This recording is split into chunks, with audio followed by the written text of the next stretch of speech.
Hello, everyone. Carrington here from Open Heart Games. We are back. We took a short. We took a. Sorry, I heard it. I heard an echo. I'm gonna get rid of my Twitch stream in the background. All right, so we were back. We had our short hiatus as several of us had a bunch of stuff going on. But now that is over, and we're back doing more Tyranny of Dragons. We're going to jump and reintroduce the characters because it has been a couple of weeks. Also in Virginia, it's a little cold, so I've got my sweater on. But most importantly, we are 2 days away. 2 days away from our next 12-hour marathon. We are well on our way to achieving our goal of raising $2,000 for Carillion Children's. You can see that right below me here. We are very, very close to achieving that goal. And that is all thanks to our wonderful community of gamers and also our very generous donors. Thank you so much for all that you do. And yeah, definitely tune in this Saturday from 10 a.m. to 10 p.m. We will be having a 12-hour marathon Saturday, November the 6th, 10 a.m., 10 p.m. Check it out. So, now that is all out of the way, I'm going to go ahead and have everyone do a quick, we're going to go one at a time this time, and do a quick reintroduction of who you are and who you're playing, and we actually, some of our players have some secrets that we're going to go over as we get back into it. So, here we go. Alright, as I drop some folks into our secret channel. Alright. We're going to start with Korash. So hello, Korash. Please introduce yourself and tell us who you are and who you're playing as. Hello, my name's Jabril. I'll be playing Korash tonight. Korash is a tiefling sorcerer. And my big secret is that I actually don't have any secrets at this point. But you have a backstory. I was just looking at your journal here. It looks like you were. Yeah. Go ahead. So I have to get back to it. I just closed it because I'm a terrible game player. No, that's okay. Where's it at? There it is. So I am the child of a renowned dragon slayer. Basically, that makes me like demi-royalty. Not necessarily like in line for a throne or anything, but everybody knows who my grandfather is and what he's done, which kind of gave me pass to Easy Street. However, about a week ago, I was attacked in an alley and managed to get away with my life. And that's probably going to come back to get me. So, there we go. Absolutely. And so far, what is your... give us an idea of what your character feels about, your fellow party members, and then also about...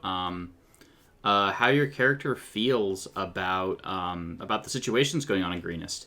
Greenest has been under attack, as everyone knows or may recall, and the cult of the dragon is behind this insidious attack.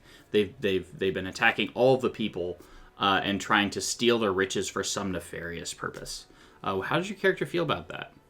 So, coming from living under the shadow of my grandfather and my father seeming to do nothing more than uphold the legacy to the best of his abilities, I'm actually looking to step out from under that and kind of make a name for myself. So part of Korash is really excited about the prospect of stepping out and dealing with these issues and becoming someone on his own. But another part is still just a little bit worried that maybe he's not his grandfather, and maybe he's not ready. Maybe he's not cut out to hold the mantle yet. Gotcha. Okay.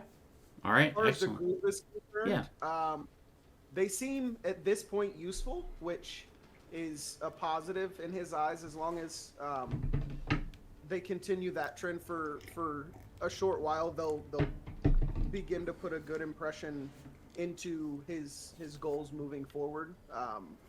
He's not looking to separate from the group.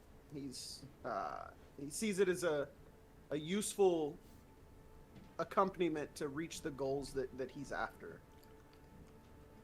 Very good. Very good. So that is Koresh, everyone. And your character is a tiefling, correct? Correct. Excellent. Koresh the tiefling, who is a sorcerer, right? Dragon. Yes. Yeah. Draconic bloodline tiefling sorcerer. Nice. All right. Thank you, Koresh. Mm-hmm.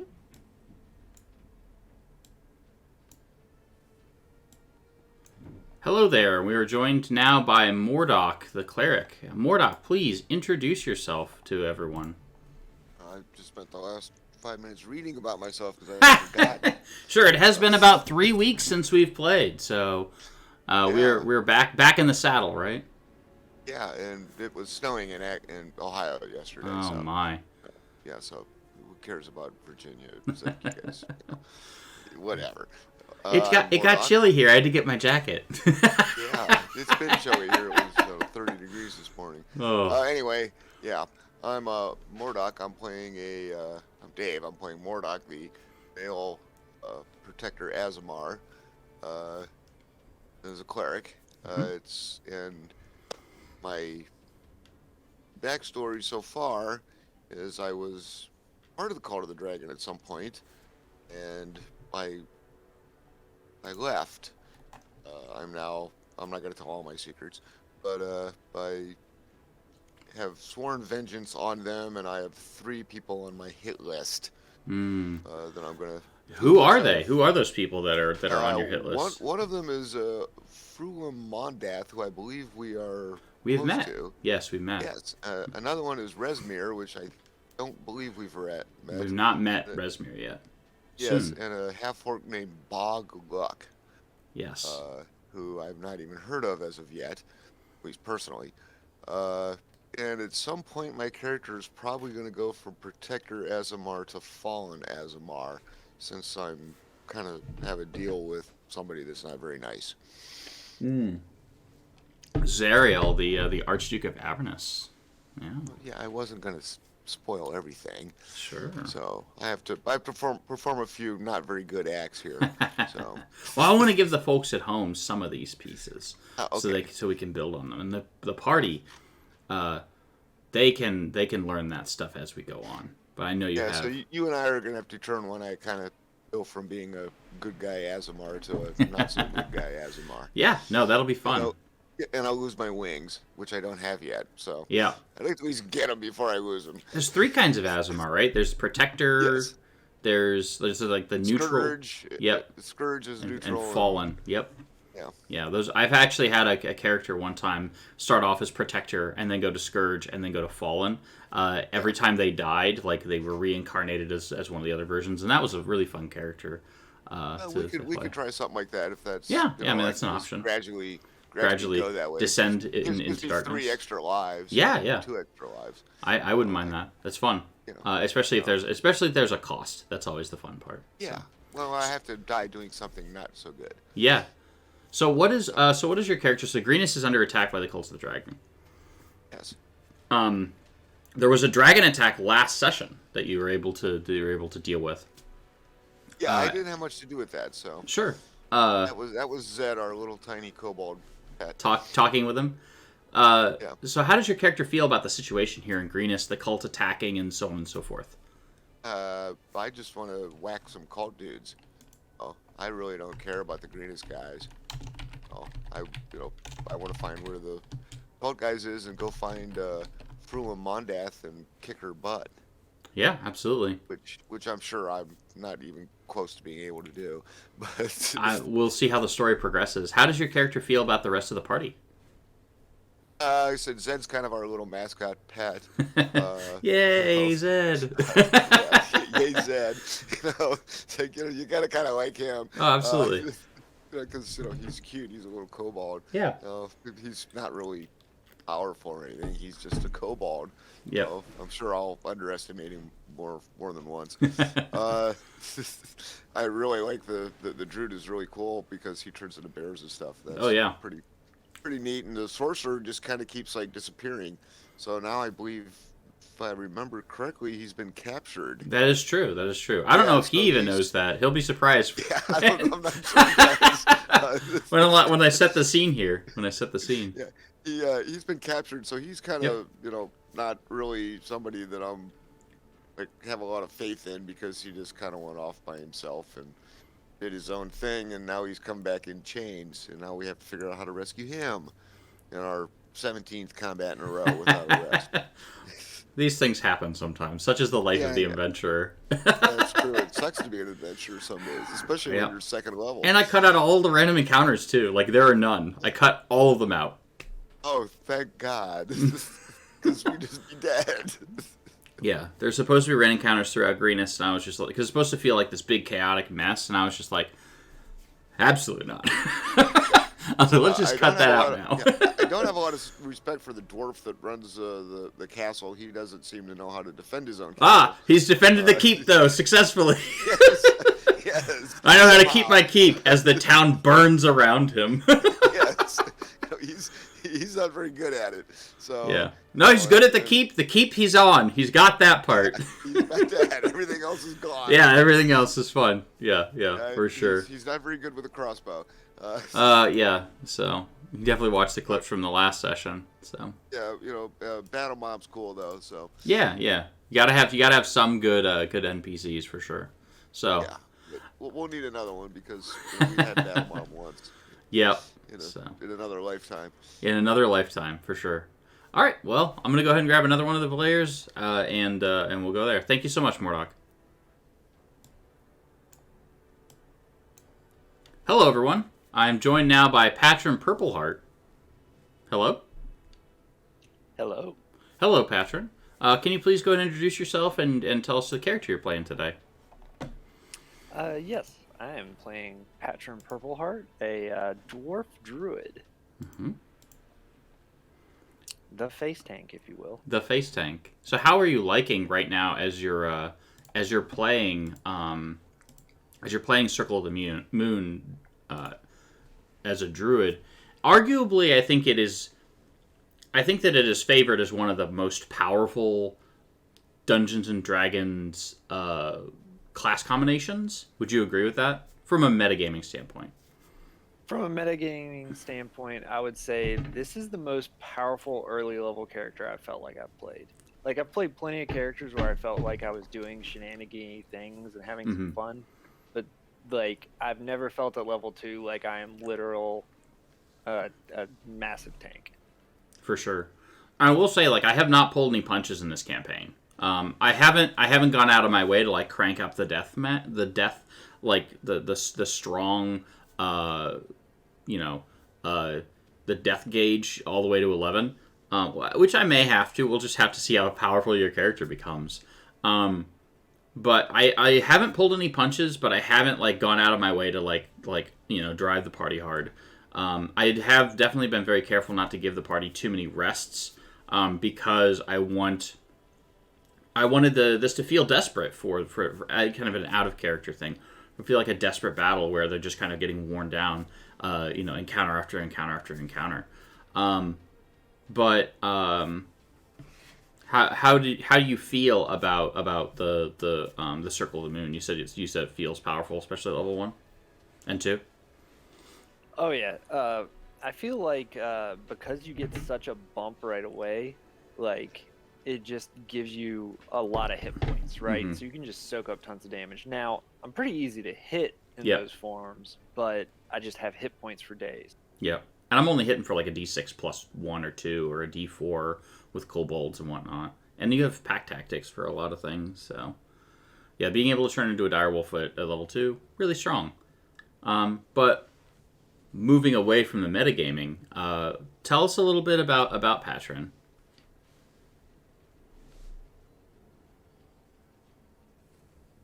Are you there? Yeah, sorry about that. Patron Purpleheart comes from a long line of dragon scholars. My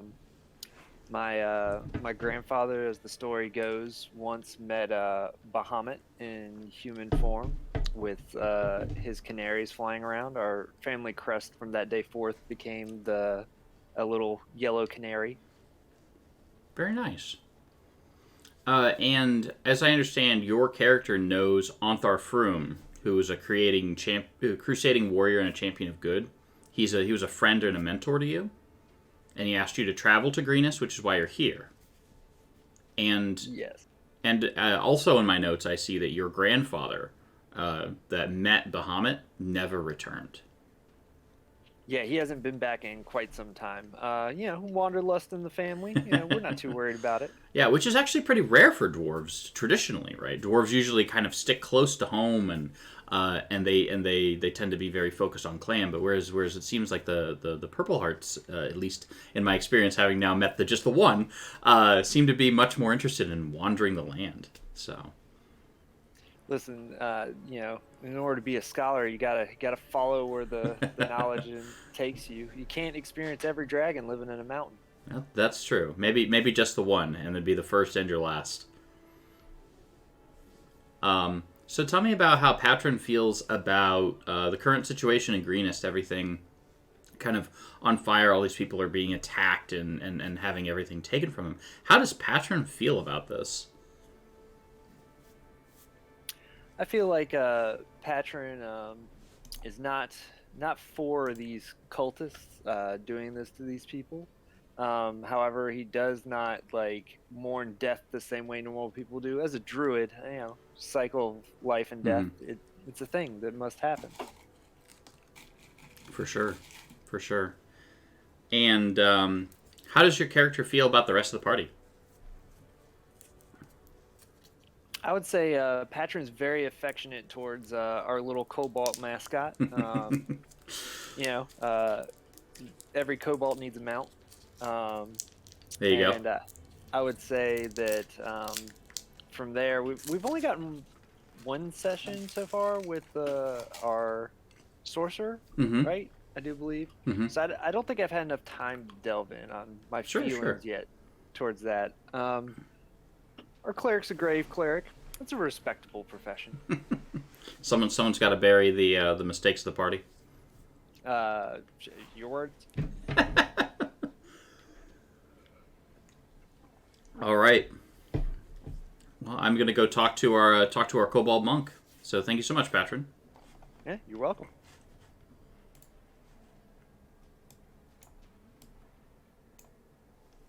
Hello, Zed, our kobold monk. Hello. Tell us. Go ahead and introduce yourself and tell us a little bit about Zed. Yeah, so welcome everyone. I am BGX Mage here in chat and on Twitter, and I am privileged enough to play the role of Zed for this campaign. And Zed has quite the backstory. He's a kobold, a little guy, smallest of his very large family. In fact, his parents in naming Zed were, all right, that's it. Just like the last letter of the alphabet, his name is Zed. So, smallest of the family. So after 25 brothers and sisters, they were just like, all right, that's it? Yeah, I mean, who knows how many letters are in the Draconic alphabet. Yeah, it's true. But yeah, lots of siblings, lots of people in the town that he grew up in, and was always the small one, was always picked on, and didn't really like that. He's very shy, very timid little guy. But one thing for sure that Zed could always have a grasp on is his love of dragons.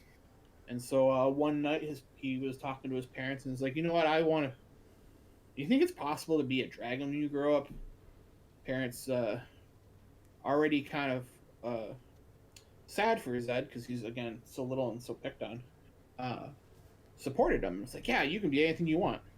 And he goes, for real? So he made the conscious decision after that to set off on his little lonesome way, or his little way, to learn everything he could possibly learn about dragons.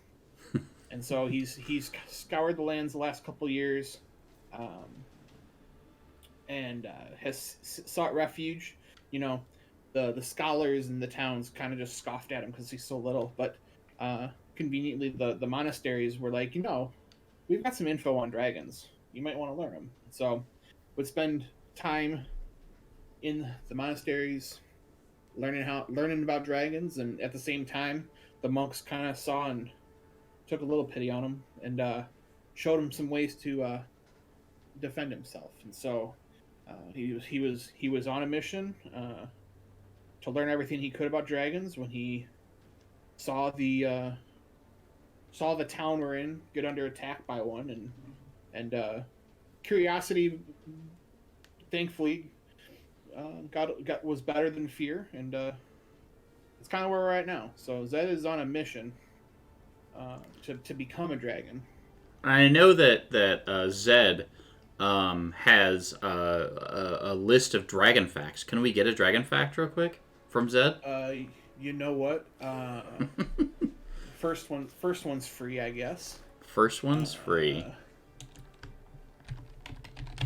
First one's free. I have to like go into Zed's backpack and grab the book real quick. Love it. Chat, give me a number 1 to 100. Anyone in chat can put a 1 to 100. Anything you want. First one I see is the one I'm going to take. I know someone's there. There it is, 76. There it is, 76. All right. Oh, this is a very neat fact. All right, dragon fact. The average adult dragon produces a gallon of saliva every hour. Gross. Dragon fact. Dragon facts. A gallon? Yep. That is so much. I mean, have you seen dragons? They're pretty they big. are very big. Yeah, that is. But I don't. That's one of my favorites on the list. Yeah, Arpula says he regrets his choice. That's fantastic. Oh man. I don't regret it. It's one of my favorites on the list. Oh man, awesome.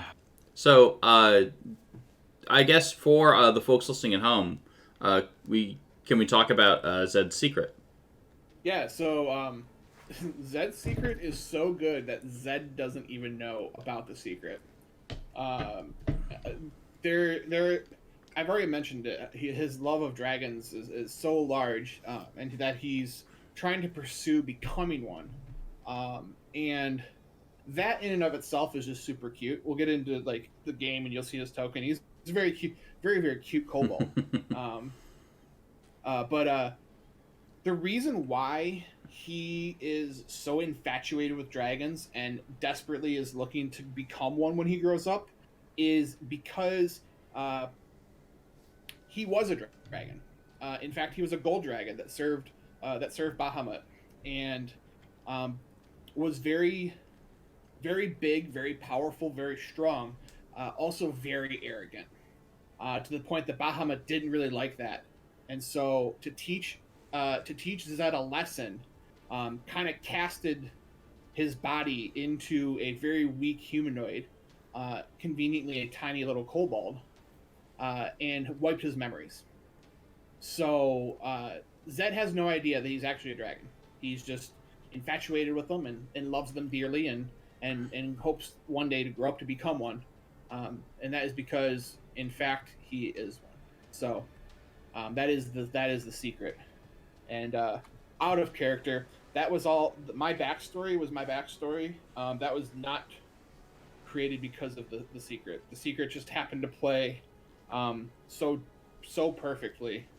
And if you've been watching the stream, and if you continue to watch us, you're going to see a lot of choices built around Zed that at this point are just, a perfect storm of what resources are available to us in the campaign and in the monk class specifically. Yep. That's just going to tie along with this story. I think that, so beautifully. And I'm going to show this real quick. I think you got a really nice resource recently, right? With I did. Fizbin's Treasury of Dragons.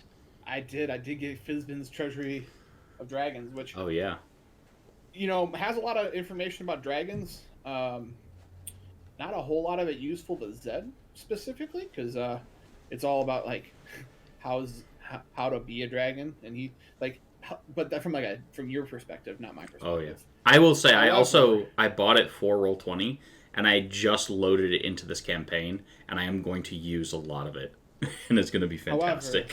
However, there's a beautiful resource for the monk subclass, that is Way of the Ascendant Dragon, and it is Chef's kiss. Could not be any more perfect for Zed. So as long as you are hanging around and watching this story unfold, this campaign unfold, you are in for a real treat. I am, like I said, I'm privileged to play this character because it's so far been a really perfect storm. So, yeah. Excellent. All right, I'm gonna pull all the characters back in. We'll do our recap, and we'll get back into everything. Hello, everyone. Welcome back, everyone. All right, here we are. Everyone's back. We've done a quick recap of all of the characters. Oh, I forgot. I mean, I can ask this because I didn't ask this question of Zed. I asked this of everyone else. How does Zed feel about the current situation? Oh goodness. I mean, oh boy. Zed is all over the place. He's terrified. He's never really been on this kind of an adventure. He's curious because he has found himself in the world of dragons. He's growing as a he's growing as a person. He's found that the cultists are, like, to him, the most evil thing on this planet. And as long as he has Patron by his side, he feels a little bit more confident in being able to stick up for himself and stick up for the party. And at the same time, just kind of excited. There's an energy around him that he kind of feels that's got him, going. But he's all over the place. And currently, in this very, very minute, yeah, he could use a nap. He's very sore and very tired. Absolutely. No, I get it. So, just to kind of, and I'm going to let some of the players fill. I guess one more question for Zed. I asked the rest of the players this. How does Zed feel about the rest of the party? Yeah. So Zed is very in his interactions. Again, yeah, he's very close to Patron. Hashtag snack tactics. Right. Man. If you are just tuning in, dire wolves have pack tactics, kobolds have pack tactics, and kobolds can ride dire wolves. So you combine that together, and you have a really good time. Snack tactics. Yep. Zed is very, very cautious of Mordok because Mordok keeps picking on him, making comments about how he's little and how he's, like, this puny little guy and things like that. You're our mascot. I mean, we'll get into the recap, but I believe I was tossed to the dragon because I look like one of them, which is not true because I'm a kobold, not a dragon. Wait, hold on. Wait, what? Yeah, we'll get. You missed it just a little bit. You were off hunting some of the. Yeah, your character was also captured and is being held prisoner too. But we'll get into that in a minute too. So, anyways, a little cautious of Mordok, and it's kind of unsure in general of Koresh because it hasn't spent enough time getting to know the party member. So we're kind of across the board in terms of his feelings towards different characters. He's also just still very shy, very timid. So that's just gonna be the thing for now. Love it. All right, so in our recap, let me see if I can go through and look at everything here. We have these things. Okay, so in the first adventure, everyone found they found the city of Greenest under attack. They made their way fighting through. They saved a character they nicknamed Battle Mom because she was a mom and also was the only person who was fighting at that time. They then made their way to the keep, where Escobar the Red and Governor Nighthill were at the keep of Greenest. I'm going to go ahead and go to this right here. I'm going to put us in the Greenest map.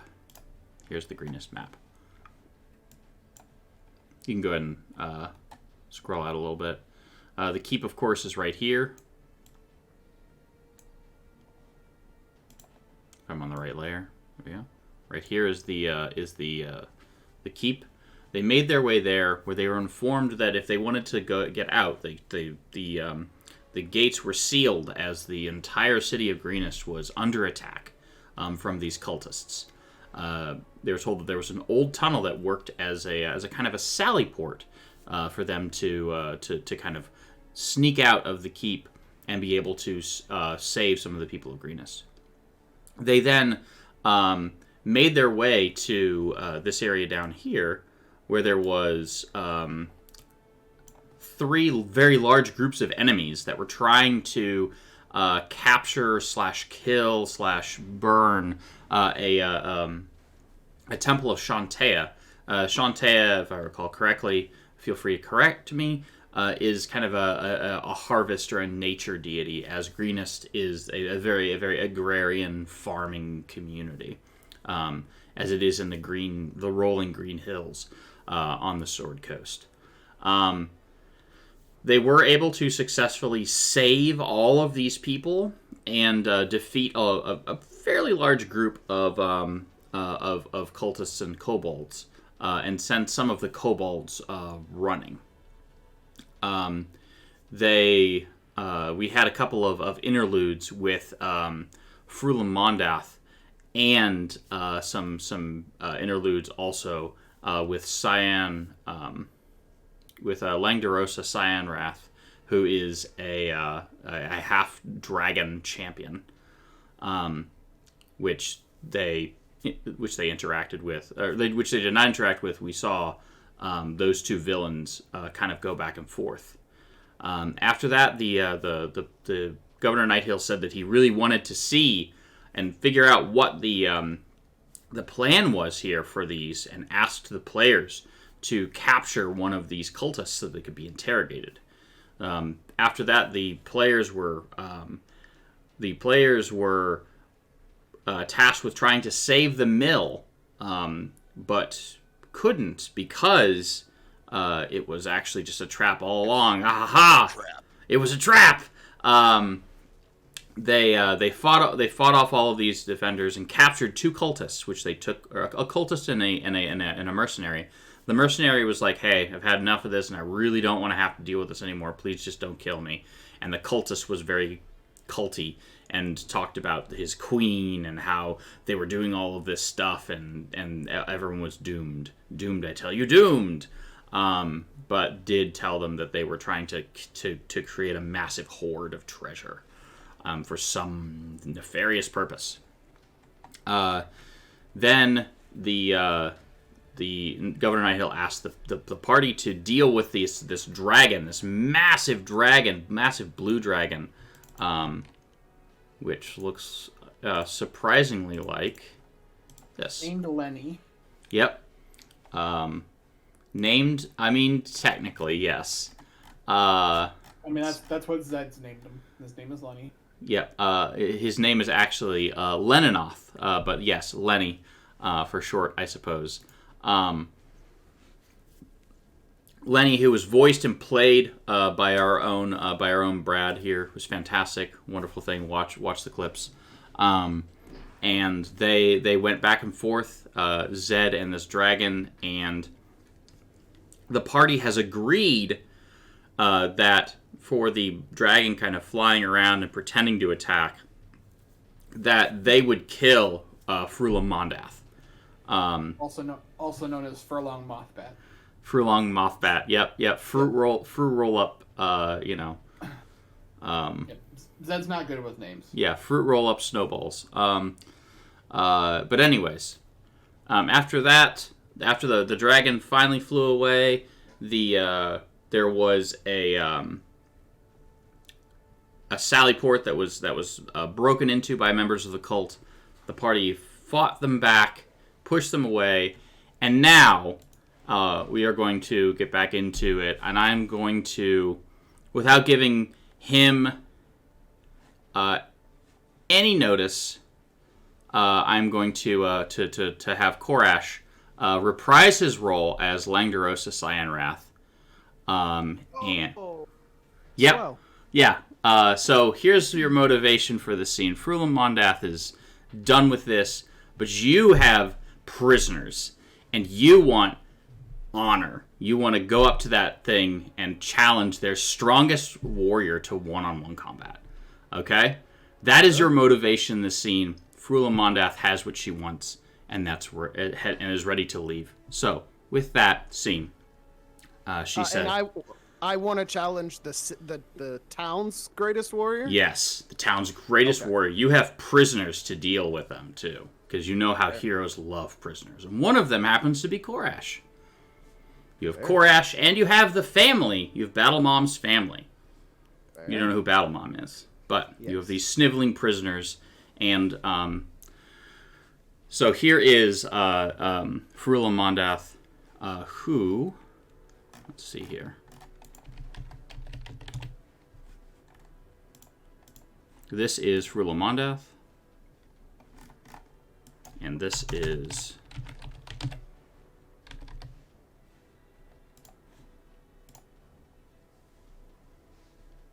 Langdorosa Cyanrath. So, Frulam Mondath says, I believe that we have what we came for.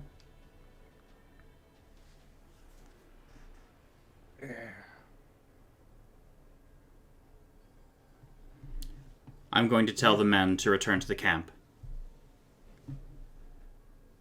But we have prisoners. So kill them. Where's the sport in that? Kill them, don't kill them, I don't care. I'm taking the men, the spoils, and the rear guard, and we're heading back to camp. Stay if you must, die if you have to, but that's where I'm going. Don't you think it would hearten the men to see a contest? She rolls her eyes. Your honor battles are going to be the death of me. Fine. She waves her hand. Do what you must. But just remember that you will not have any backup. What you do is on your own. I need no backup. He turns towards the group of prisoners and, glancing over them, yells, "Who amongst you will fight me?" They cower in fear. No one? Your town holds no heroes? No great warriors of old? With that, his attention is drawn to the keep, where he knows adventurers are inside.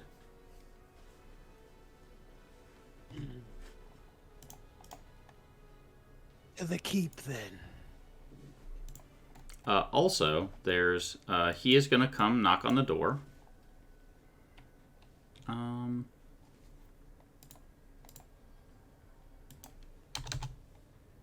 He is gonna come knock on the door with some stuff.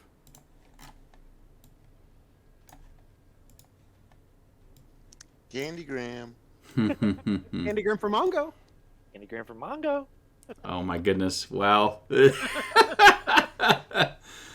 All right. There's some of his friends. Land shark. I'm sorry. All right. He rolls deep. Right? Maybe too deep? I don't know. Probably too deep. Overcompensating a little, maybe. Definitely a lot of pack tactics going on. Oh, there's so many pack tactics. Here are your lines. I just sent them to you in the Roll20. This is directly from the.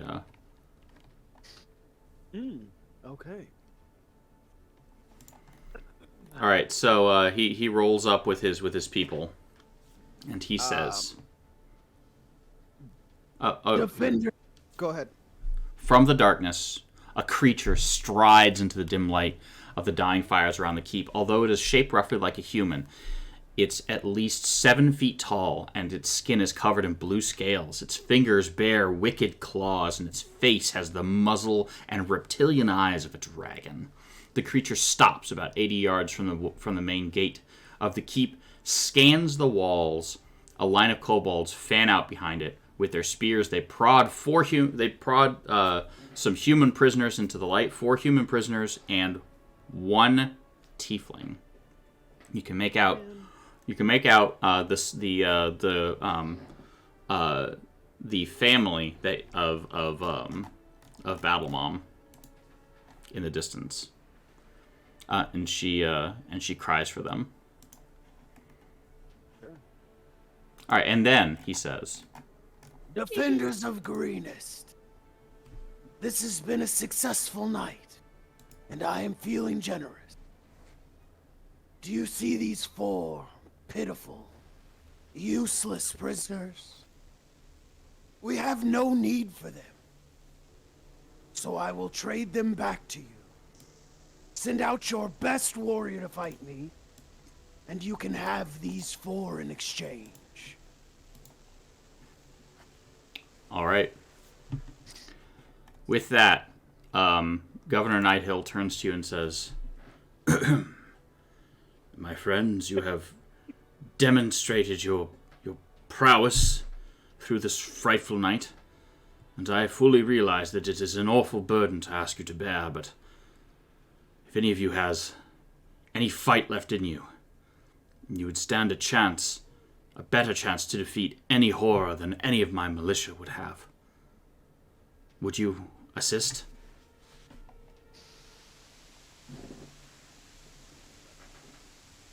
I will happily kill this dragon.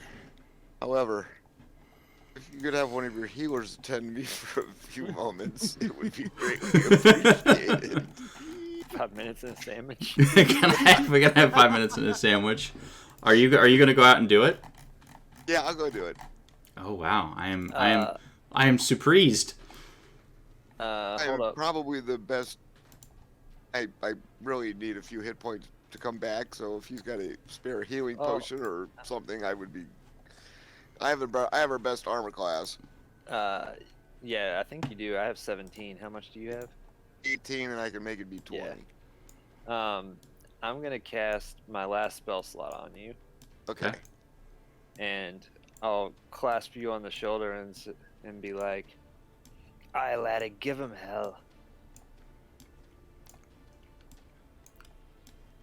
I'm putting all of these kobolds out here that I don't You think. get 9 hit points back. Oh, that's way more than I needed. Well, hey, I'll take it. it's actually more like a sportsman thing, like a slap you on the butt. Yeah. Can I move just this? No, it's the entire thing. There we go. Also, to be fair, You should be able to see it now. Okay, so before I decide on my spell, I need to look up some character stuff.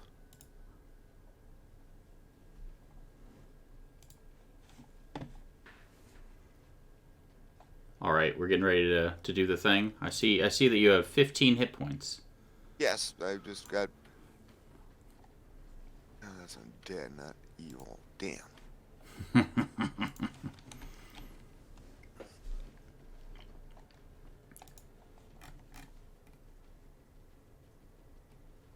I forgot my direwolf still had 6 hit points. Well, I think you're no longer a direwolf. So I have a channel and a spell slot left. Oh goody. So you are going to say yes, please. I'm in. Yes, please. All right, here we go.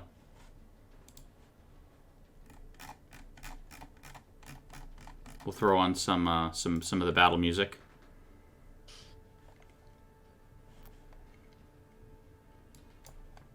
All right. So this guy hasn't given us his name. Oh, I will let you. Go ahead. And what? So I'll step out the gate. All right, you step out the Leaving it gate. open. Yeah. Oh, is that? Oh, okay. And what assurance do we have that you will keep your word, dragon scum? I owe you no assurances. He will release the rest of the prisoners, other than one. I'm guessing that one is me. If you want it to be, that's fun. I mean, I just figured that was GM flavor. Yeah, why not? So you can release the family, and then you have the one you're just hold on to. Yeah. All right, sounds Sure. good. Let's have the kobolds kind of split off here, so we have a little bit more space. Yeah, that'd be nice. Yeah, we don't have a lot of space. All right, and Langdaros will be here. He'll have Korash over here, and what do you say to him as before battle commences? Understand. Oh, uh-oh. Better get my initiative ready. That is in fact correct. That if you are not good to your word, neither you nor any of these tiny little things will make it back to your camp, as you will be peppered with arrows from the walls. I may fall today, but you will keep your word. Let me roll my initiative. All right. Oh, I forgot that I was doing the thing there. I apologize. Oops. Yeah, there we go. Uh, Ah. okay. Is this the point where you take over?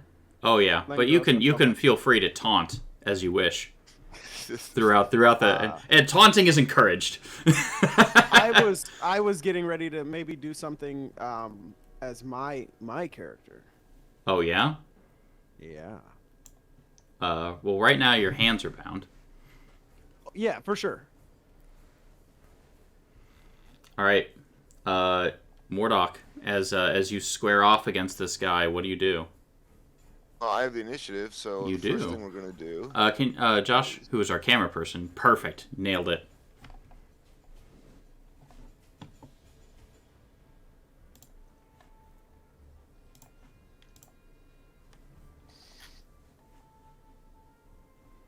So, oops, it was on the screen and then I got off. So the first thing I'm going to do is cast this. Okay. All right, so we have a shield. We're going to go ahead and mark it with this shield right here. Boom. All right, you have Shield of Faith, so that's your first action? That's my bonus action. Oh, that's your bonus action. So it It's a is. bonus action. Shield Sure. Faith, real good. Yep. Yeah, Shield of Faith, real good. And then, of course, since, all right, because I have to do this. No, and then the bell sounds. We're tolling the dead? Yep. How rude. Cyanwrath says, "Not today." Not today. All right, what does Langdaros of Cyanwrath say as he charges into battle?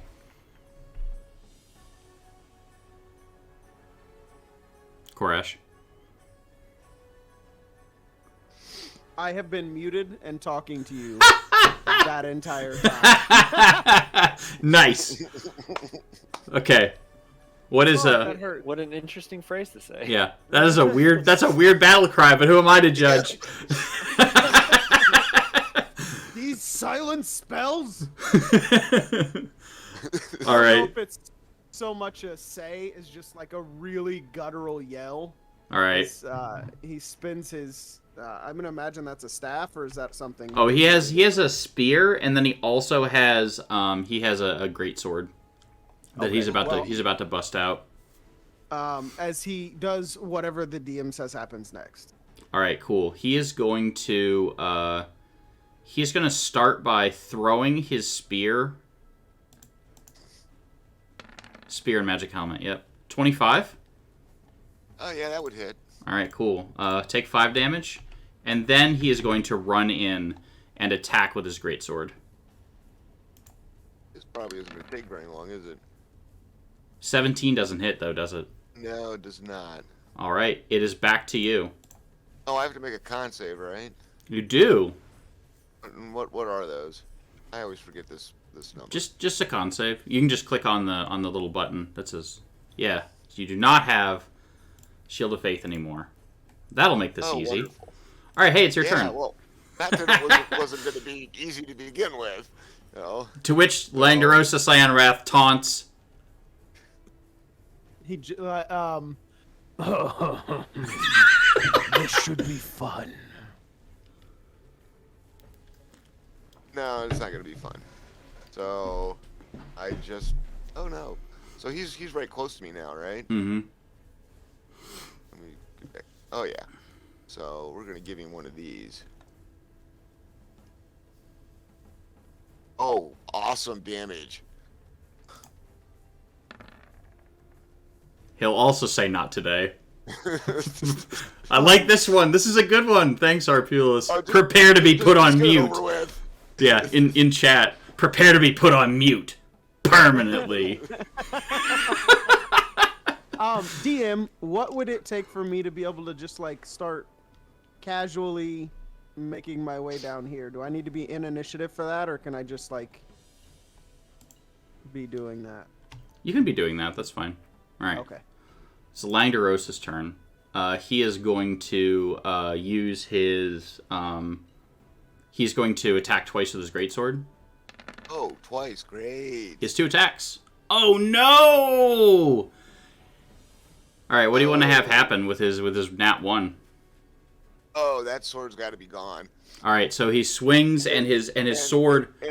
Hold on. His sword leaves his grasp, because he thought he heard a bell, and impales one of the kobolds. Oh, no, so it's over here? Oh, yeah. We'll roll damage on that. Oh, 12 damage. Yeah, this kobold's super dead.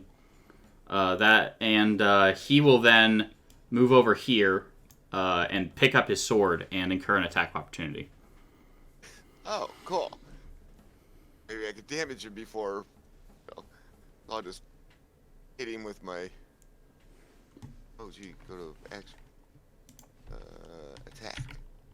I'll hit him with this.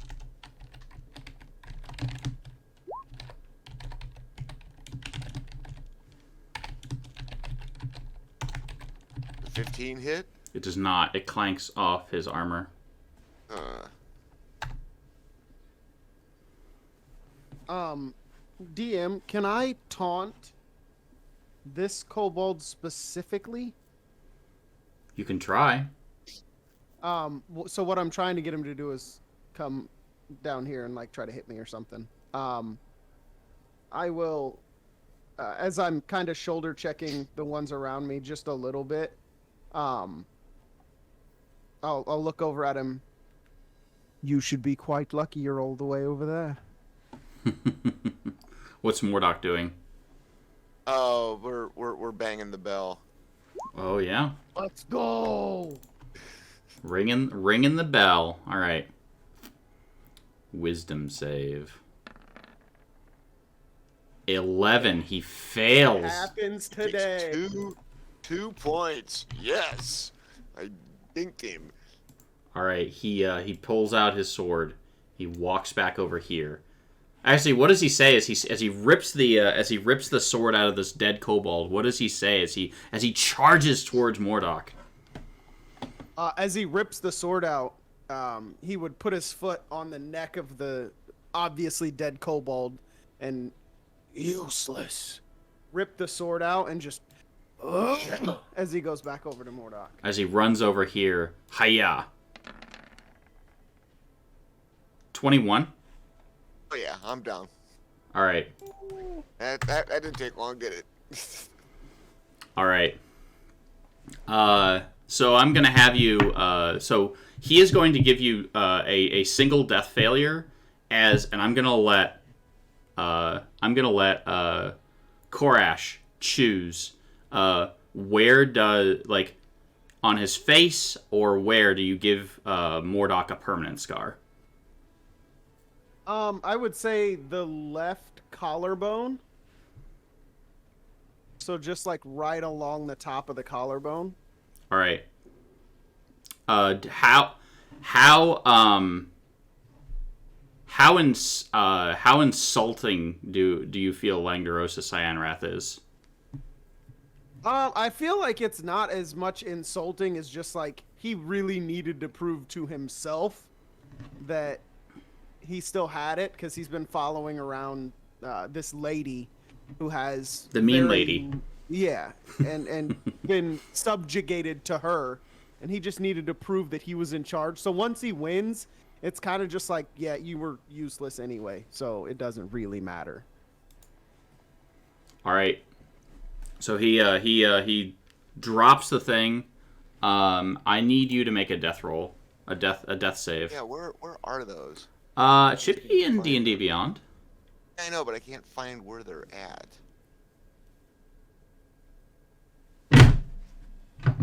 Anyone help? Does anyone know where death? Death The save. death saves. In So, D&D yeah. Beyond, you'll go to once you hit 0 health.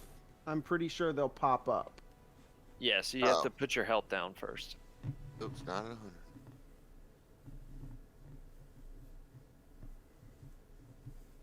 And then Ah, they there should they be are. in that same Okay. area. Yeah, they're right there, but how do I can't highlight nothing. Where do I roll at? You should be able to just click it, right? Oh, there it Here. is. Okay, Okay. I got it. Except where do I roll? You should just hit the green looking D20 thing, right? There is no green looking D20 thing. Here, let me move my health real quick so Huh? I can. Just roll a d20 and then mark it. If you click on the Okay. dots, then you should be able to click the little. Boom, there it thing is. In between. Okay. That was me. Sure. I was demonstrating. Yeah, I'm just trying to do it from roll 20 because oh wait, is that? Oh, there it is. Okay, there's this little teeny tiny. All right, you've successfully that I saved. just You're found. not dead. A healer comes out and stabilizes you. Okay. What does Langdorosa Cyanrath say before he and his kobolds dip out? Well, here's the thing. You have to decide what you're doing with me, because Oh, I would have him let me go. He is. He's going to. He is honor bound. He's lawful evil. Okay. Yep. I don't know what he says. Kobold squad roll out. Yep. Yeah, something like that. All right. So he just he and his kobolds are going to roll out of here, and so they do, and so they're gone, and that is initiative. I didn't even get to do the thing I wanted to do. Did you want I to was hoping- explode and kill a bunch of kobolds? That's what I was looking for. I mean, Cyanrath can come over and hit you too if you want that to happen. No, I'm good. I was hoping he'd still be distracted by Murdoch, so I could just like kill 5 or 6 kobolds, and then he'd be like, "Oh no." Yep. This is a fight you're not supposed to win. This is this entire interaction, and thank you, Mordok, for doing it, is supposed to make you absolutely hate Cyanrath. I hate how puny second level characters are. Hey, man. Hey, all you gotta do is give me a short rest, and all I'm saying is I think I could take him. All you need is an hour and a sandwich. Yeah. Hour and a sandwich. You should have stuck your head out and been like, "Hey, can I have an hour and a sandwich, and I'll be You'd be right as rain. at your service?" Yeah. I think he could take you. I think he I could. mean, I'm for sure he could take me. So I don't think he could take Well- Zed. Zed's Zed's terrified and is not. He's just hiding behind Battle Mom right now. All right.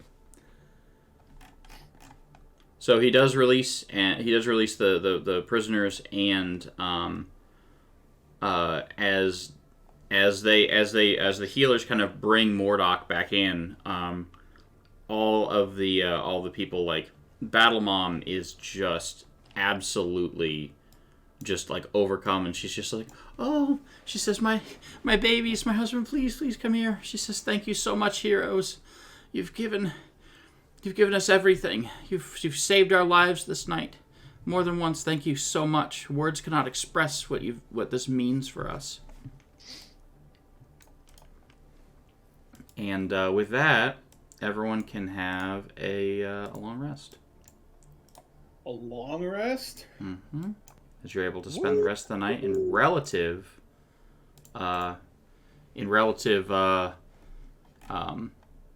safety. God, what are those like? They leave, and Governor Nighthill will actually offer the party 2 potions of healing too. Bet.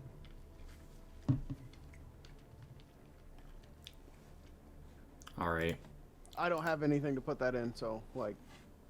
I do. I've got party notes. I've got party resources. Party loot. I have a bag of holding to put them in. You do? Yeah. I just it's made party- one. It's Yeah, the it's party. party good. Yeah. We started with one, right? Here we go. I dropped it in there. That is in fact not true. All right. Well, if we had a portable hole, it would be, too. That would be interesting. Yeah, I'd love to have a portable hole, but alas. So in the warm light of day, Governor Nighthill comes to you and he says, I hope that you have had a chance to rest, heroes. Myself, Escobert the Red, and the other leaders of my town wish to know who is behind this attack. The mastermind, as it were, this cult, these raiders, and why our town was targeted. There is a trail that seems to lead away from here, and I would like for you to find out more information. We are prepared to empty our town's coffers and pay you 250 gold apiece. We need to know where the camp is sited, how many raiders there are, who their leaders are, and what is motivating these attacks, and where they plan to strike next. If you're able to recover any valuables from the town, we would like those returned. Governor, if I might ask, what are your intentions after you have this information? I mean, it's not as if you and your men can go attack this camp. We've done all the lifting for you here.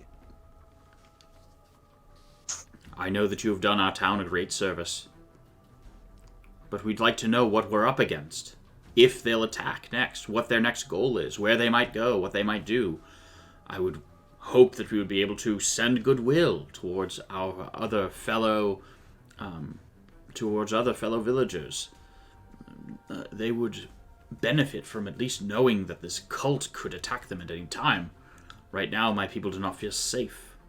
Our town is in shambles, destroyed, all of our valuables taken and stolen.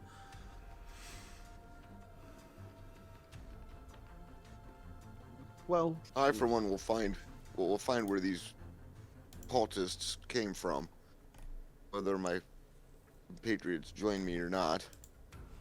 They are a scourge on this planet, this world. And we're in Faerun, right? Yeah. That's true. So you have Now, completed. by Save the way, Greenest.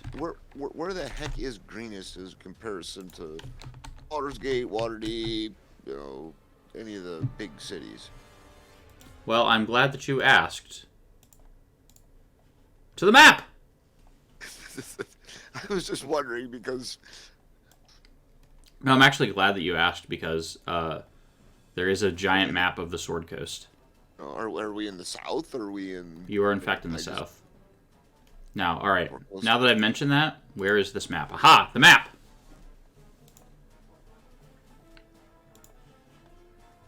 So, so that those I see. Way down there. Yep, that is greenest. There is a town. I will show you just a few things. I'm not going to show you everything because I don't want to overwhelm anyone. This is where Baldur's Gate is. Ah, okay. Waterdeep is way up here. Way up. Yeah. This is where Waterdeep is. Waterdeep way up here. Yeah. Yep. I'm going to hide this right now because we don't need to worry about it right now. Right now we just have to worry about greenest. Yes, it's way to the south. Almost in line with like Candlekeep. Yeah. As I Same said. as to the south. And Yes. Yes. So that's where you are currently. Okay. I was just wondering. I had Yeah. no idea where we were in relation to any of the big cities. Yep. Quite a ways away from everything. Because this is a speck on the map. It is in fact a very small speck on the map. There we Not in are. the Lord's Alliance, I assume. That is in fact true. You are not in the Lord's Alliance. So, all right, here we are back in greenest. I'm a central country boy. I don't even know what any of that meant. Yeah, for those who know about other things. So there we are. So you failed your knowledge check. All right. Just say I owe some people some intelligence. He says, Governor Nighthill says, if there's any equipment that you might need, if we have it, if it's in our power, we'll make sure that it's furnished to you. We just want to know that we are safe. That we are safe and we know who is behind these attacks and what they plan to do next. Will they return or not? Because then we can at least have time to plan and prepare if necessary. I think I would ask and see if they have any carts and horses we could borrow for this excursion. Don't you feel like that will be too much noise and be too obvious? I'll have some Oh, lookouts. No, I think it's best. We still have.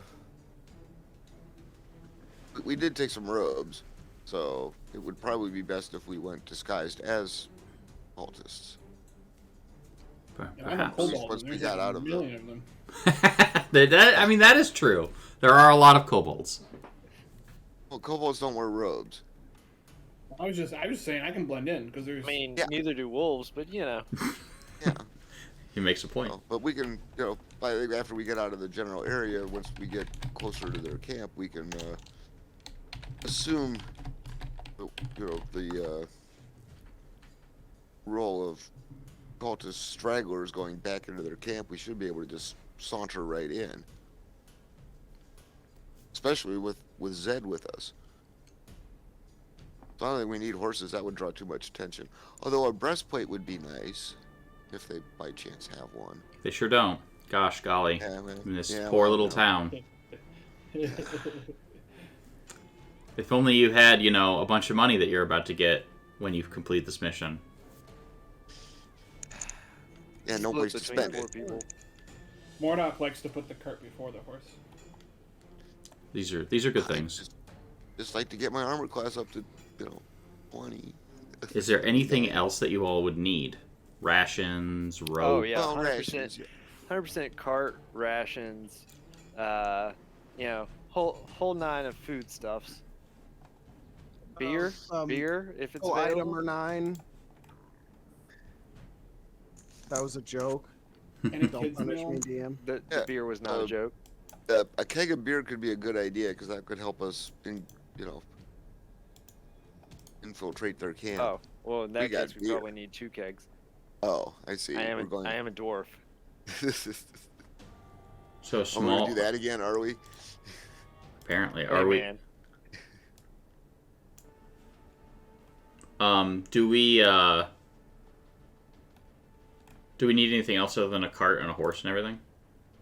Cart, horse, rations. I would say any old and decrepit weapons they are not using. Yeah, act like we stole some stuff, but not the good stuff. I could use a crossbow if they have one. Yeah, they definitely have a crossbow. You can get a crossbow, and we'll say a crossbow, and then they can take some old decrepit weapons and barrels and things like that that you would use to pass a cursory inspection.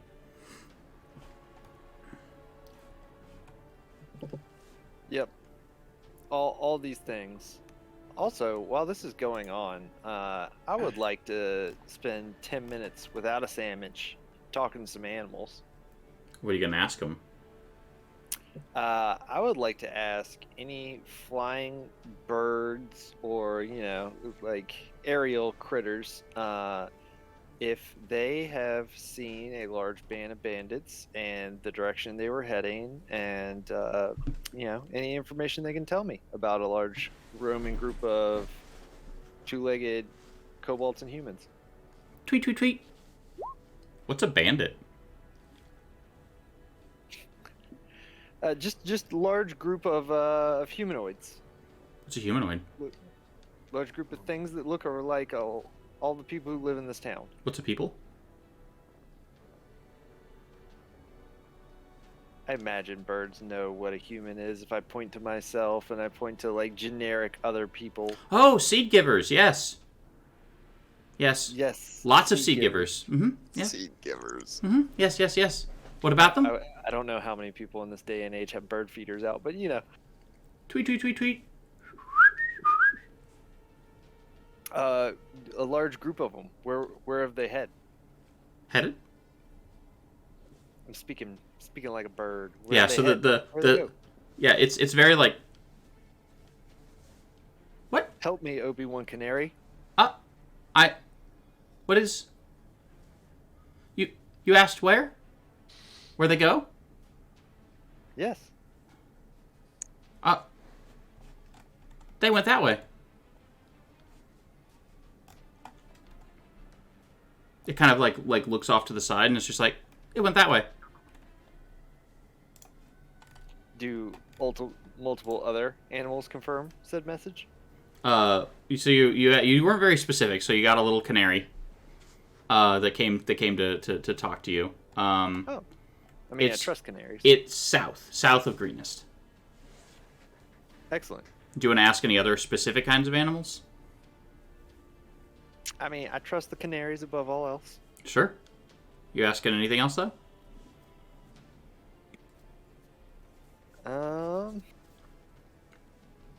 No, I think that's it for now. It's all the information I really wanted. I just You really have want. one question. Yeah. How many crossbow bolts are they going to provide me with? A case, which I think is 20. 20? Let me confirm.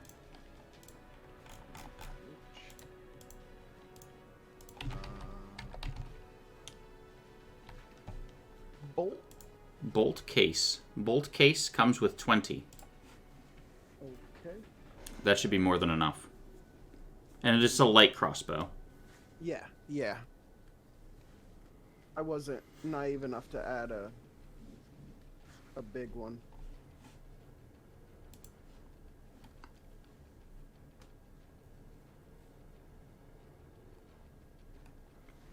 All right, so we've got a cart with a horse.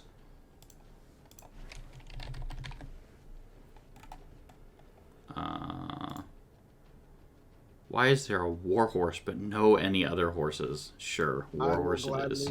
I will gladly take a Oh, war horse. excellent. You're not getting the stats of one. Come Come on. on. But what if we did for your friendly neighborhood dwarf? You're over here. Be a lot cooler if you did. I have 5 gold. Will that fix it? Like, will that get us? Oh going? man, yeah. For this, yeah. What if my friend Mr. Washington had something to say about it? Hey, Carrington, I think you forgot something. What's that? After all we've been through, I think you forgot to tell us that we could all go to level 3, right? Oh my gosh, I sure didn't. Oh, okay. Beautiful effort. Yeah, I like Beautiful this effort. the subtlety. It was really good. So we're in basically every chapter. At the end of the chapter, you'll get the level up. So once you have gone to the camp and you have done that whole thing, at the end of that, everyone will be level 3. 4. Okay. 3. Okay. 3. Just testing. Just testing you. Man, being stingy with them levels. Oh yes, this one it like very quickly y'all start getting out of hand later on in the campaign, but we're gonna have to deal with the road. On the road, it's a chapter. I'm actually gonna have to look through that one because I may cut some of that because it's so arduous and long. But anyway, so do you have anything else that you need from here?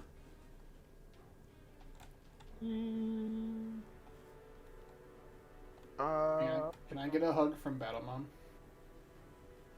Aw. Absolutely. Yeah, she'll thank you all again. She actually will have she and her family have made you a small breakfast of like oatmeal and things like that, simple things that because they don't want to have to use a lot of rations. And she says, I thank you, adventurers, so much for my family. I was worried that I'd never see them again. Thank you so much. It means more than you could ever imagine. And you've saved so many people here, not just my family, but others as well. We've lost a lot here in Greenest, but because of your bravery, many will live to see the more dawns and winters ahead. So. Right. And she'll lean down and give Zed a hug. Does Zed immediately go give her a dragon fact, or I'm kidding? No. All right. No, So just a hug, and Zed's ready. Zed's ready to go, and the party is. all right. As you begin kind of loading up the cart with all these supplies and whatnot, a young man walks up to you, limping on a heavily bandaged leg. I hear that you intend to follow the raiders to see where they've gone. I'd like nothing better to come with you, but in this condition I'd just slow you down. And in the midst of all this tragedy, there's no reason you would have heard of the fate of my master, Laosan Aranthar. But it's important that you know. He is a monk from Berdusk. He disappeared last night after we fought a particularly savage battle against some raiders. A few others and I fought our way to the keep, but barely. Laosan didn't make it. We went back this morning to look for him, but the only thing we found was his broken staff and his necklace, which he always wore.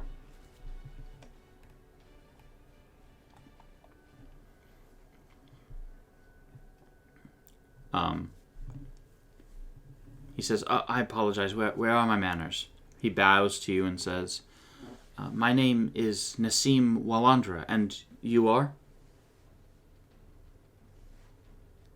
Laddie and Patron Purpleheart. A pleasure to meet you. I'm Zed. Just Zed. A pleasure to meet you, just Zed. No, just Zed. A pleasure to meet you, just Zed. Oh. Who's on first? Mordock. Pleasure to meet you, Mordock. Oh, I suppose you. My name's Korash. Nice to meet you, Korash.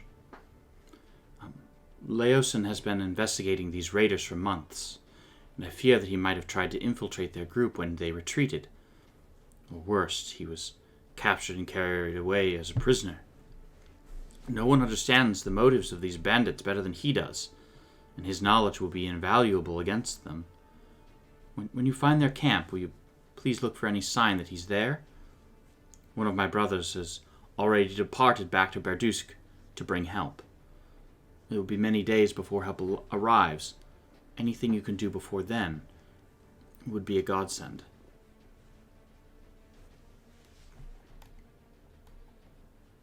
Crash is half-heartedly paying attention.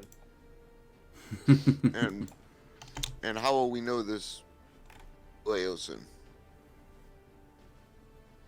He describes him as a half elf, and what he was most recently dressed in.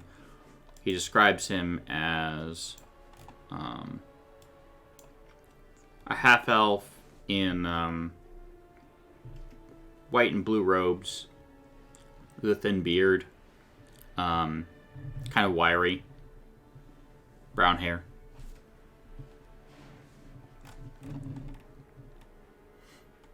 Do you look at the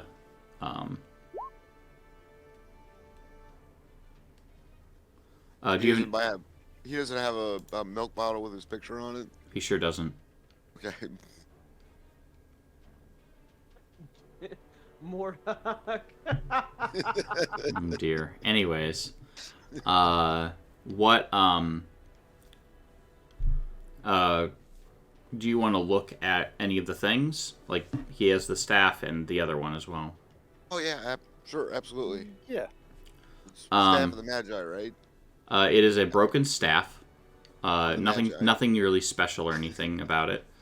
But the necklace is a braided leather band with a silver dragon design chased into the leather. The ends are ragged as if it was ripped off of him. Interesting. Mm-hmm. Goodness, I like dragons. He says, if you find him, will you return this to him? I will take it and be like, of course. And why is Laosin, who's investigating these dragon people, wearing a dragon medallion? The silver dragons are goodly dragons.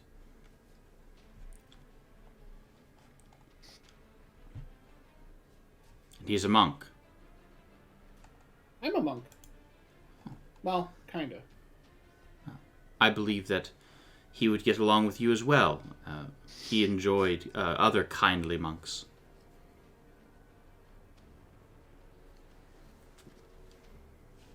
Yeah, I mean, if we find him, I don't see why we can't help you. And help him. Thank you so much. It would be greatly appreciated. And I'm going to go ahead and put into the quest tracker. We have also Request.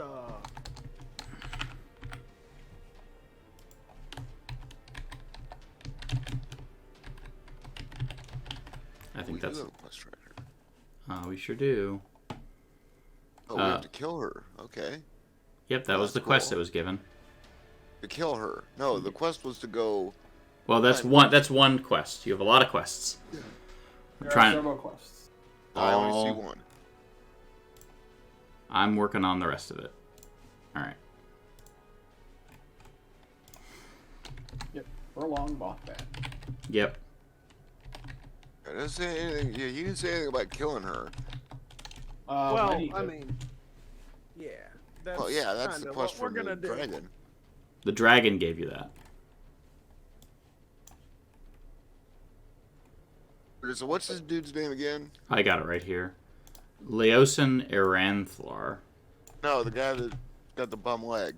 Nice Bum. man. Nessim Walandra. Yep, nice man, wanderer. So, I'm wondering, since we have a card, this guy Here's what we're gonna do. I'm gonna make this bold. I'm gonna make all the quests bold, and then put the important information underneath it.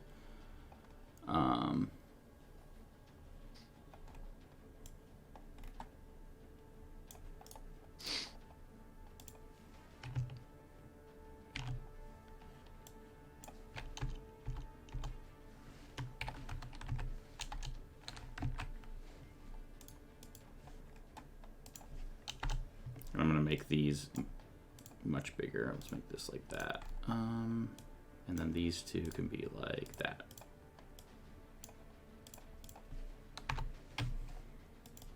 Sorry, I'm making all of these much easier to read. There you go. That's better. So you can now. I really like, so as a game master, I really like having a quest tracker where I can put in some of, like, especially when you can, like, drop in the box text to really give the players, one, exactly what was said by the NPCs. And then I also leave this open so anyone can see this at any time. And also, they can all edit it if they want. So they can add things like, like, we also need to kill that dragon guy, so on and so forth. In Roll20 also, I can, on my end, I can add notes underneath this. So, for example, I could highlight something and say, like, if they kill Fruitbath Mondath, they are rewarded with X, Y, or Z, or don't forget to give them this, or don't forget this happens, or that happens, or what have you. So. It appears in your copying and editing and whatnot, we lost the notes for Mothbat. There were no notes for Mothbat. There was a big old paragraph underneath. Yeah, that was the Track the Raiders. Oh. Yep, there it is. Neat. But if you want to put under there, you can say like the dragon. It says everything that it needs to say. Kill Furlong Mothbat. That's cool. Good enough. Good enough for government work. Excellent. All right, so let's see. It's almost 9:30, which is about our halfway point. This is a really good time for us to go ahead and take a quick break. Let's go ahead and take a 10-minute break here. It's probably going to be a few minutes longer than that, and we'll come back at 9:40, and we will continue our playthrough of Tyranny of Dragons. Thank you so much for watching, and we'll see you all in about 10 minutes. Hello, everyone. Carrington here from Open Heart Games. Wanted to, as we're waiting for everyone to come back and rejoin our playthrough of Tyranny of Dragons, I wanted to talk to you a little bit about, and we talked about this at the very beginning of our stream, in 2 days, on Saturday, we are going to have a 12-hour marathon for charity. We're going to be running the next chapter, Chapter 2 of Against the Giants, where the party will have to deal and contend with frost giants. We will have a group of wonderful players with us who will be playing some characters that you've seen before, some new characters, but it should all be very fun. It's all for charity. As you can see right now, the bar below me, we're very close to meeting our goal of raising $2,000 for Extra Life, benefiting Carillion Children's here in Roanoke. And that is all thanks to our wonderful community of gaming enthusiasts and our wonderful everyone who has donated. So thank you so much for helping us reach our goal. If you're able to donate, anything helps. $5, $10, $20, whatever you want. We would be happy to have it. So that being said, we are going to go ahead and jump right back into Tyranny of Dragons, but I do hope that you will join us on Saturday, November 6th from 10 a.m. to 10 p.m. Tune in when you can. Check it out. I'm sure there'll be some insanity. I promise. I'm not going to spoil anything, but some of the characters I'm really excited about. Some of the puns and some of the names are really good this time around. Yep. I promise there will be chaos. I will be there, so I will make sure. For sure. And I also like how we have like a good mix of like serious characters and then just straight memes. Oh, heck yeah.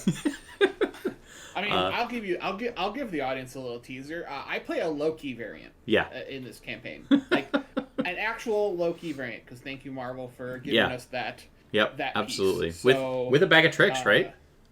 With a bag of tricks. So, yep. Last time we saw Alligator Loki. Who knows what we're gonna see this time? So, Throg. It's gonna be good. Maybe. Yeah. Who knows? Maybe a frog. Who's Maybe, to say? It's gonna be luck of the dice roll next time. For time. sure. So, for sure. Now that was fun. So I promised to bring some chaos. bring some shenanigans. So come on out, pop in and out of chat, say hi to us, and hang out for a pretty good story. So absolutely. So we're gonna do absolutely just the fastest. Just give us a hey, I'm so and so, and I'm playing X. We'll do that quick thing. Start with Koresh. Maybe we won't start with Koresh. Start with Zed.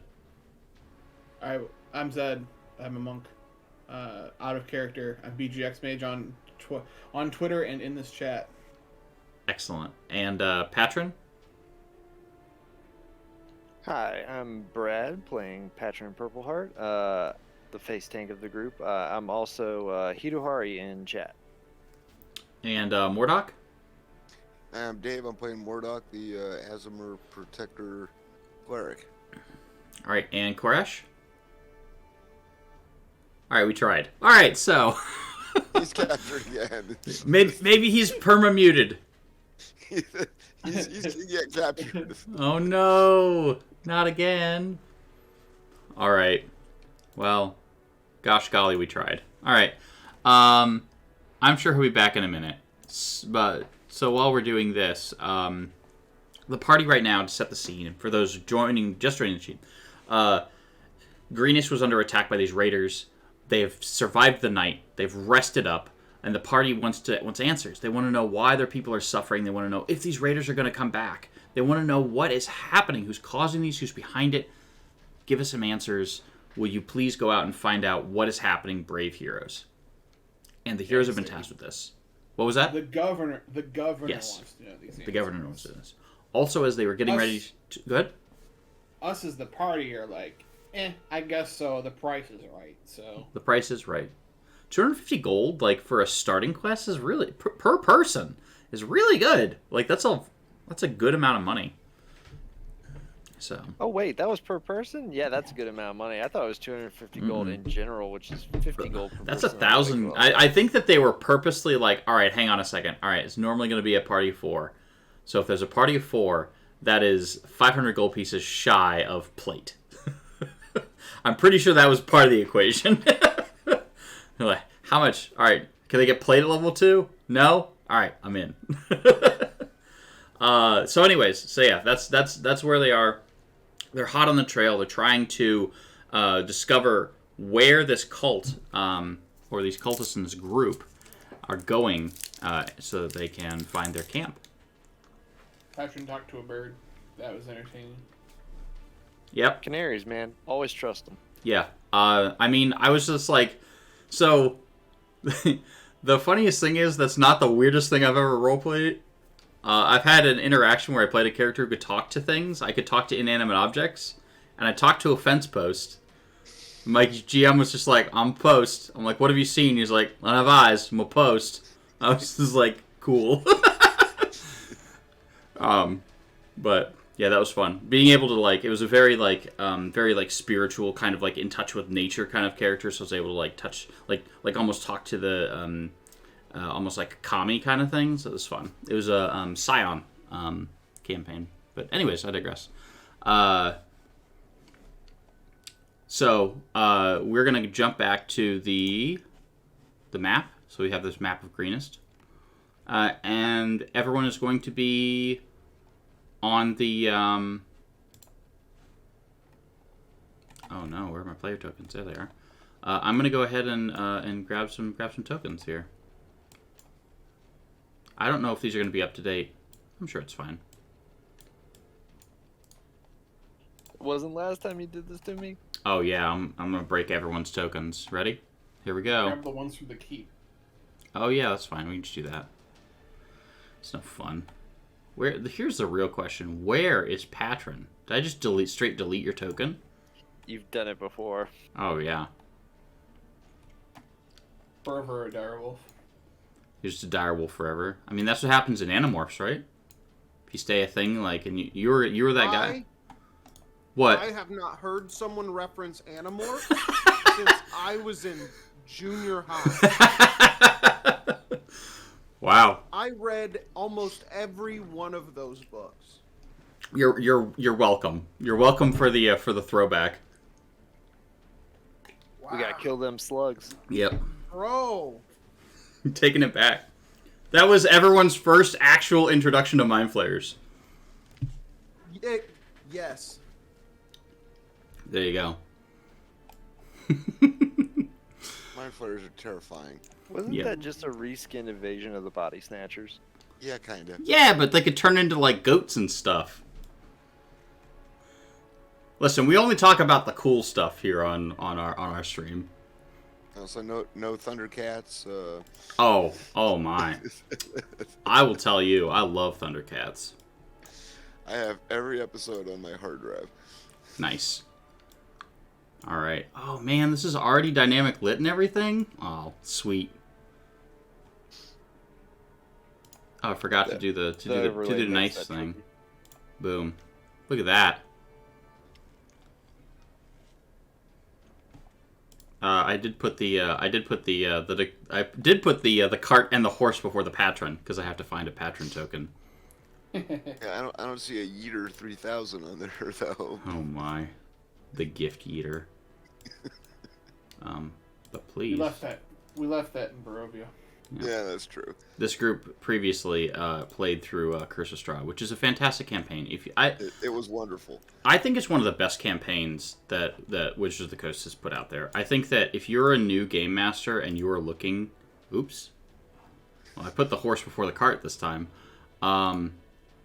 If you are looking for a campaign to start GMing, I think that Curse of Strahd is a really good one to start with.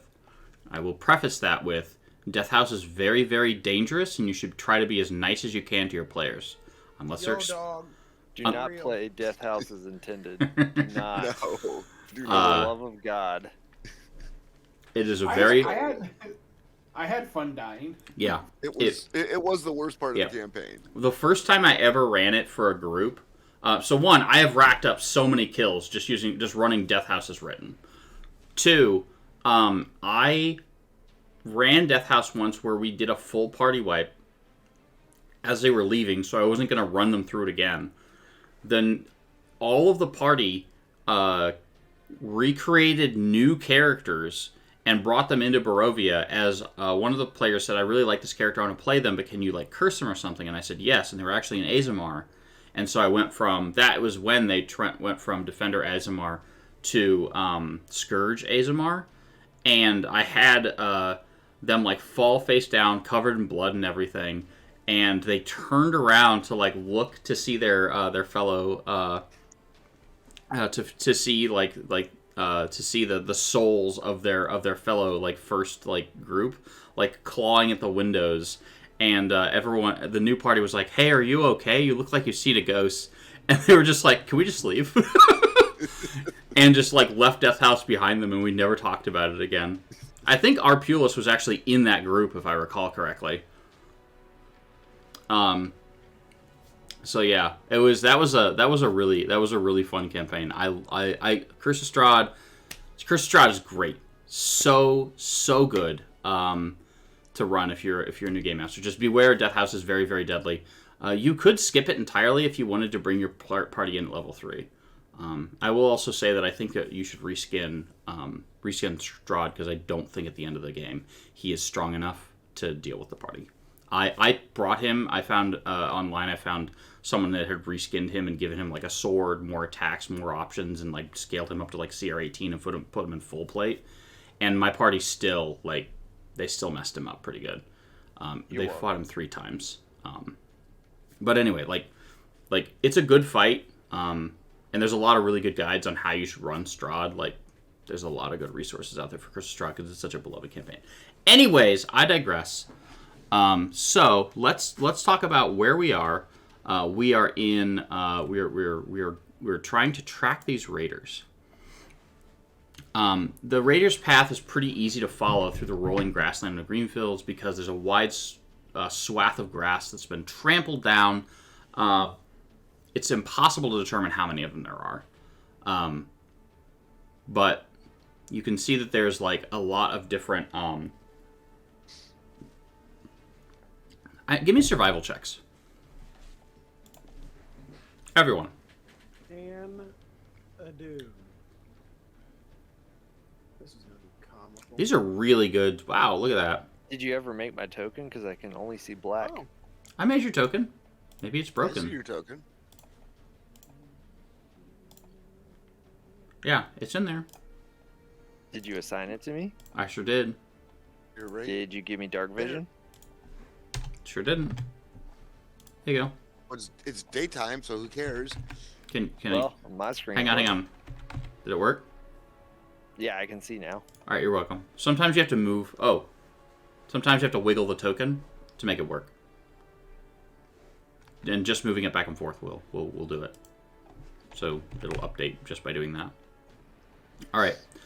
So go ahead and roll that beautiful beam footage, Patron.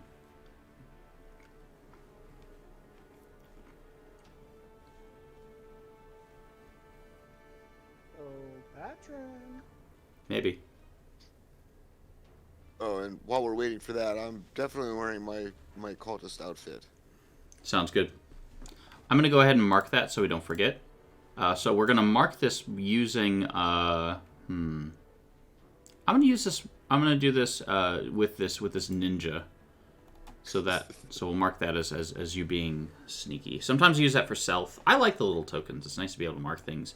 And then you go, what in the world did we mark that for? What's up? Is there a cultist outfit for Korash? Yeah, you had enough, Korash. You had enough. Oh, that's the sleepy token. There we go. Also, DM, how big are my wings? When they unfurl? Yeah, like, are they cumbersome when they're like furled up on my back? I mean, I would assume that they have to be. They have to be big. I would imagine like angel-sized wings, because like you wouldn't be able to use like they would have to like they would probably be up here or at least like here, and then like all the way down to like your feet, and they would probably drag. Wings. Huh? Maleficent wings. Yeah, that's a good, because like otherwise like I would assume that there would be no way that you could fly. Yeah, exactly. So they're very big, Oh, but you could cover magic. them. Yeah. Well, yeah, but like. Come on now. Dragons, if you do the aerodynamics, dragons can't fly. But they have magic. La la la la la. Dragons can fly.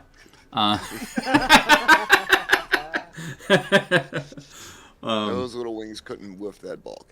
I love dragons. They're so cool. Anyway, sorry, especially red dragons. Which I'm absolutely gonna make this party fight one. Absolutely. Not in the module anywhere. Making it happen. Because reasons, I'm going to write it in. Because I want to run a red dragon fight. Fizbin's dog. Right? Oh, don't you worry. I got you.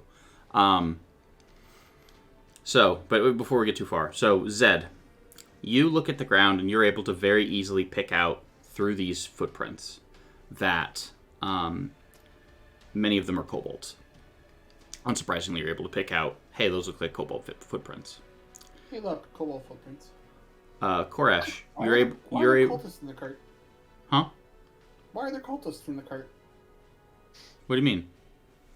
Zed was just sitting there reading his book. He looked up, and now there's cultists in the cart. Oh yeah. Because we're going in disguise. Punches both of them. You already have one. I guess you're right. Okay. And Zed goes back to his book. All right, Korash, you're able to notice that there are also humans, like humanoids, boot prints. Some of them are armored, some of them are not armored, and so on and so forth. But you're able to notice that there are a lot of boot prints. Patron is able to notice very easily as you're tracking that there are also mixed in here. These are all really good survival rolls, so I'm going to give everyone something. but they're also the trained drakes and reptiles. They're reptilian, like beast. They're like beast footprints as well. DM, I'm telling you right now, I am going to steal one. Okay. Noted. One of the things, just as a quick DM tip, if your players have different interests and persuasions and whatnot, one, try to help it out.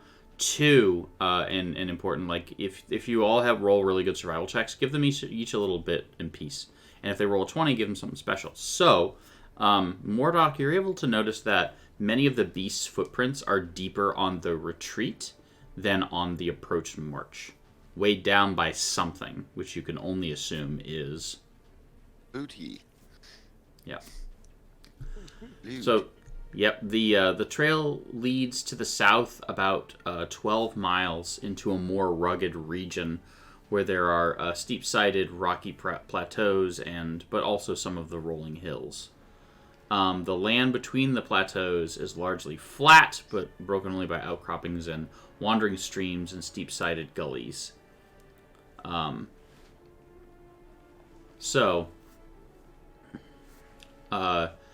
As you're approaching, and kind of like several miles away, you can see there's smoke rising.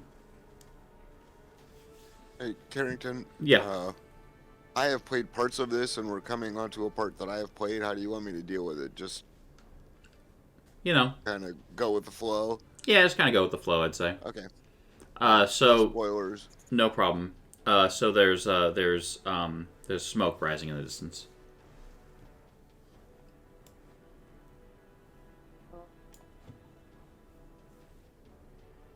Do we know if there's any other towns or anything coming from that direction? Not that you're aware of. I mean, you're out in the wilderness right now. And this is the directions the bandits went? Mm-hmm. I believe at this point it would be prudent to stow the cart. We gotta walk it. Huh? We gotta walk it.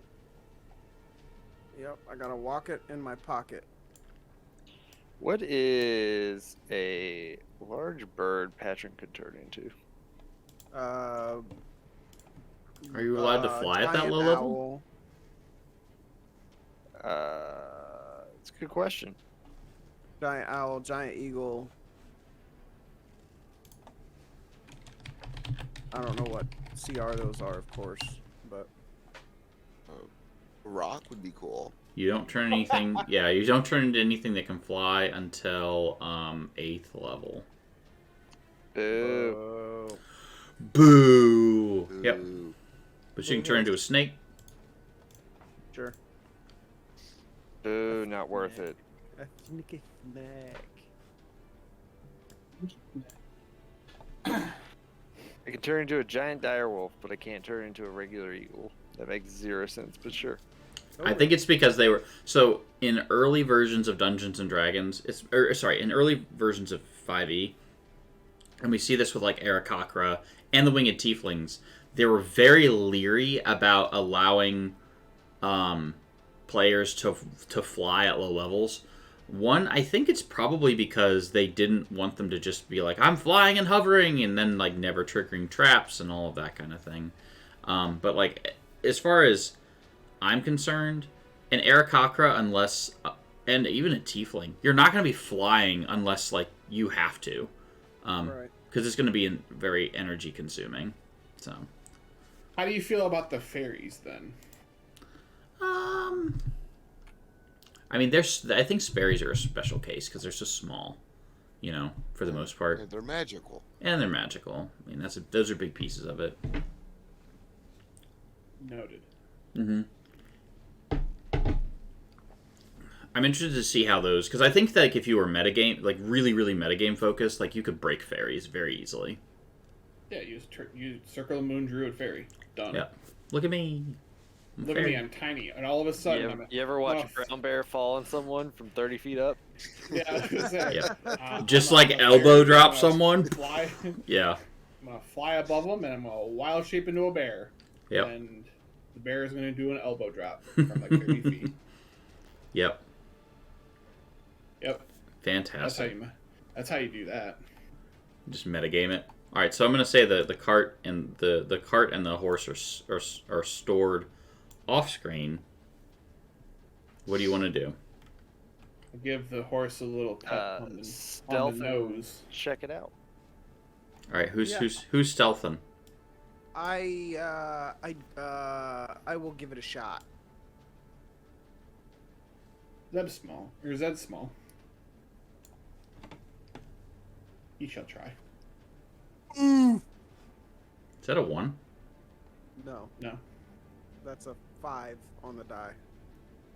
All right, so Mordok is gonna hang out back here. Yeah. I'm trying to put something into Steam real quick, so. Into Discord, so. All right, so you two are over here. Korath steps over here and then False. Miserably. just snap. Okay, there you guys go.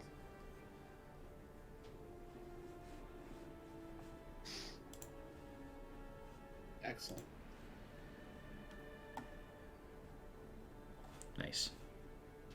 All right, so just steps on a twig. Brad, check out Discord. Where'd you put it? In memes. Yeah, there's a fun little meme of a bear jumping on a trampoline. I wonder if I can just like, can I put? Oh yeah, that's cool. Is that in Roanoke? It says Roanoke. I'm gonna put this in there if someone wants to check it out, so that you don't feel left at home, left alone at home. There was a bear that was downtown in one of the parking garages in Roanoke last year, 2 years ago. Yeah, it says this is in Roanoke, Virginia, which is where I live. Oh. Welcome to our hometown, Yeah. where brown bears make it into the city. Yeah, it's true. It's a black bear. It's a black bear. I will content Then warning. fall on trampolines. Yeah, he poor guy. He had to get tranquilized and jumped off a trampoline. But I'm sure he's fine. I'm sure he's now very happy. But anyways, moving on. All right. Moving along swiftly. Yep. So this is what y'all see, and all of a sudden there's a bunch of kobolds looking at you, and a bunch of these guys looking at you around some fires.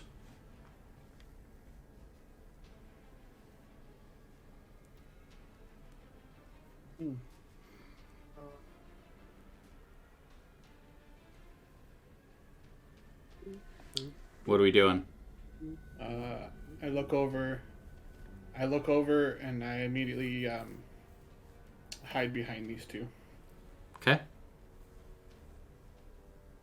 I am going. Are they like looking at me since I'm a clumsy, 2 left-footed tiefling? Yes. I'm immediately going to pull out my crossbow and shoot this one. Oh, hold on. This one, square in the nose. Okay. Roll it. There's an 18 hit. An 18, in fact, does hit. Oh yeah.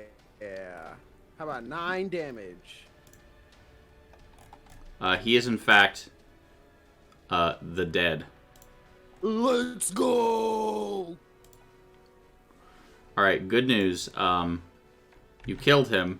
I'm really excited about this because, like, I was like, oh yeah, they're just gonna play it off like, oh hey guys, how we doing? Because, like, you know, Yeah, that's- you're dressed up as a cultist. That's probably how we should have done it, but oh well. Hell yeah! Oh, Oh man, oh, that's a funny. solid point. Patrick's gonna hide in No, the it's just tree. it's so like I feel like it's so wonderfully your character because your character just is like, oh wait, I probably should have combat. Yeah. Why we had the cultist uniforms. As the crossbow came out, go ahead and He's roll gonna hide in roll the again. tree. Sorry, for initiative. Oh, that was too soon. I'll Yeah, change. I'll to be change. fair, That was accidentally 100% in my character. It was so perfect. I was just like, in my mind's eye, I was like, I should stop him. Should I stop him? I'm not going to stop him. Oh, perfect. The wolf goes before me.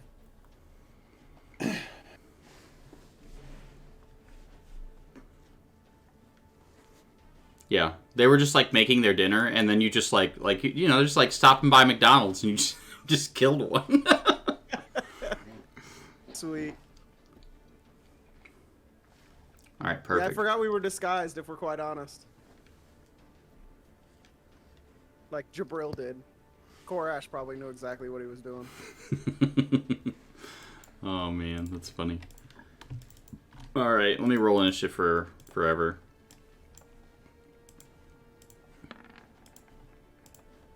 I mean, I could totally play this off. DM, do I have that option? Maybe.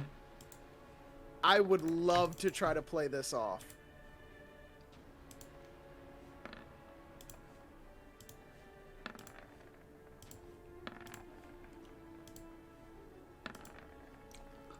All right. I've got a kobold going first. This kobold, 5, 10, 15, 20, 25, 30. 10, 15, 20, 25, Oh my, 30. so deep in the... Come on! All right, Patron, what are you doing? Hiding in a tree. I'm Hide- not disguised. I'm going to That use bit. this. This is you being hidden.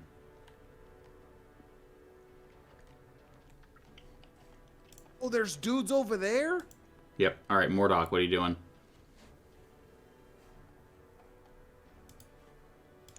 No one's done anything yet? A kobold ran away, and Patron stayed hidden. hiding in a tree. Whoa, whoa, whoa! Hold on here. I'm not sure what's going on. We just came from Greenest. We have loot in the cart. A beer. She's going to move up here and talk. Yeah.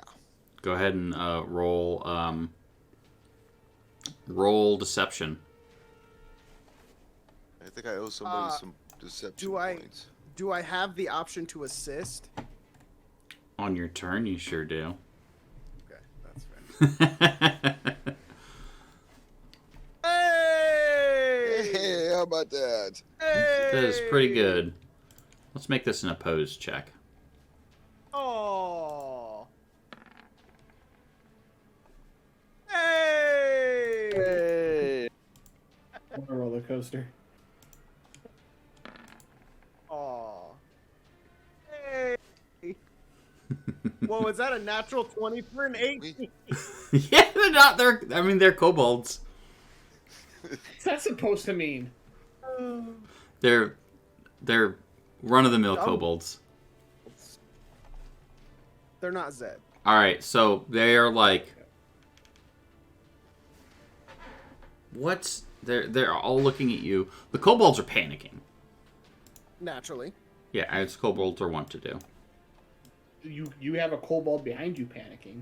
Yep. This guy was gonna walk up here, blade drawn, by the way, and just say like, "I'm from Greenest, eh?" Yeah, Fruon Mothbath pulled everybody out. We had problems with our cart that we have some beer and some weapons in. Sorry about the kobold. I don't know what got into the silly tiefling, but it was just a kobold, so who cares? Come, let's tap one of these kegs and have some beer. Make me a persuasion roll. Yeah, I'm not supposed to be the talker here, guys. Yeah, I'm so This deep is the in best. the order, though.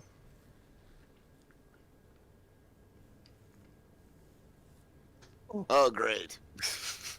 Oh. A 1. Pretty much. It is a 1. Oh.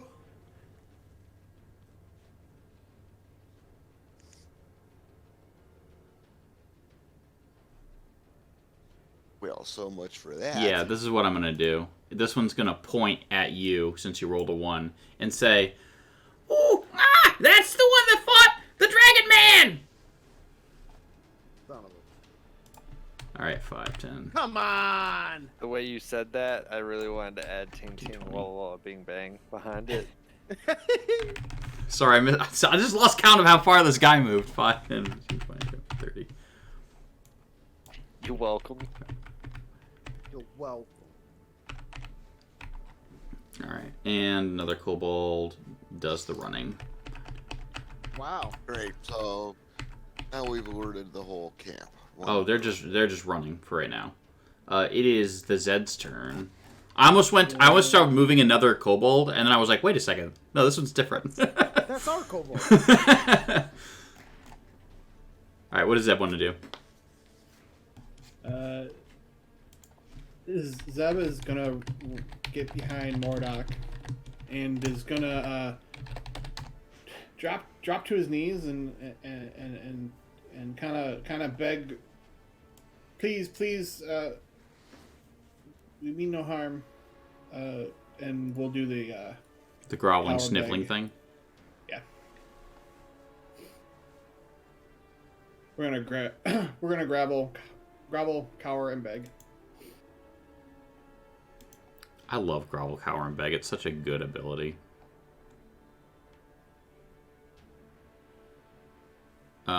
This is what we're going to use for grovel, cower, and beg.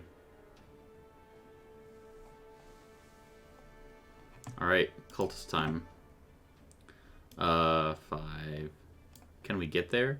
Can we get there? Sure can. Hiya! Interlopers! Spies! Hiya. Was it 20 hit? Yes. Take 5. I don't know if we can get there with this guy. Sure can. Hiya. I still don't think he's attacking Zed, because Zed is so pathetic right now. I think he just attacks you again. 22? Jesus. 7 damage to Mordok. Don't forget, you have 2 potions of healing. Yay. Who I believe Mordok has. Yeah, I think that's true. Alright, Korash. The gauntlet has been thrown. Very well. On this fellow, I'm still trying to decide if I want to spell or just shoot him with my crossbow. What's disadvantage with crossbow? You're not at disadvantage right Base to now. base? Okay, but Yeah. I would have to shoot this one because I can't shoot past this. You without can. backup. This guy right here is just going to get a bonus to his armor class. Yeah, we're just gonna plug this guy with my crossbow real quick. Sounds good. And you have advantage. 22 will in fact hit Go. for 3 damage. 3 damage, and then I believe I have a bonus action. When you use 2-weapon fighting, I don't think that does. Didn't you have to reload the crossbow? Is that how crossbows work? I've never in my life used a crossbow.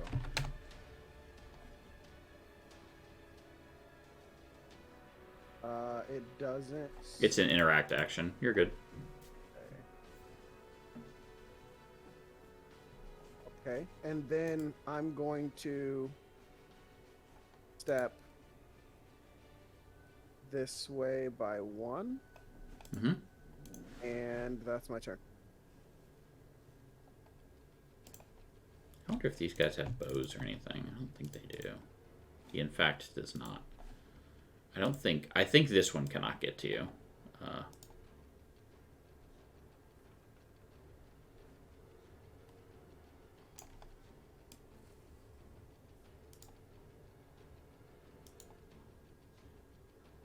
He in fact cannot. He will end up right here. And he will take a a reaction. So his reaction is if someone comes next to him, he's gonna do something. Hey, look, I have 1,000,000 kobolds. Run, run, run, run.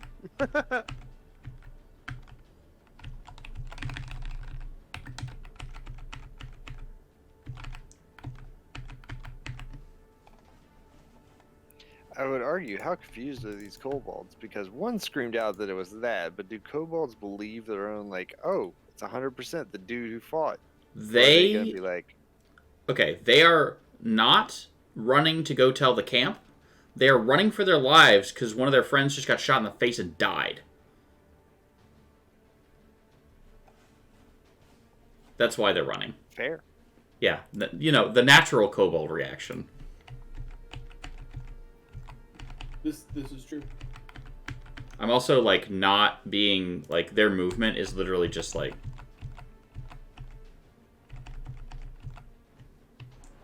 they're just scattered.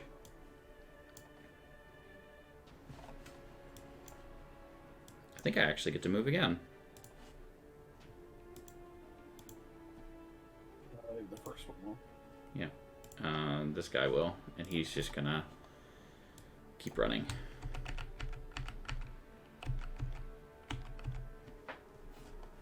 Patron, your turn. So, have you ever seen a flying bear out of a tree? Are you Jeez. gonna turn into a bear? Onto a trampoline, in fact. How did this trampoline get here? So, I climbed this tree. Can I jump out of this tree? The opposite side? Did you actually climb the tree? I said I did. Oh, I'm gonna Sure. need you to make a didn't question retroactive athletics check.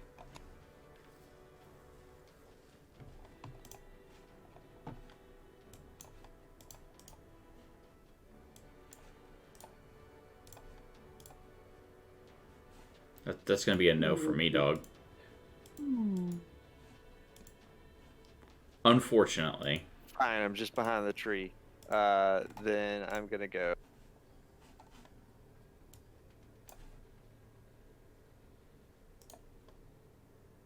And make me a bear. We're just gonna leave you over here. Boom. What? Oh, I got you. He was like, "That's not what I said I wanted to do." Yeah, I'm gonna put Patron over here on the cart, Okay. and then I'm gonna edit this real quick. This token details nameplate. Large brown bear, 34 hit points. What color is Patron like? What's Patron's favorite color? Yellow? At the Canary moment, yellow? I mean, purple heart. Dog. Purple? Oh, purple heart, but canary yellow, right? There we go.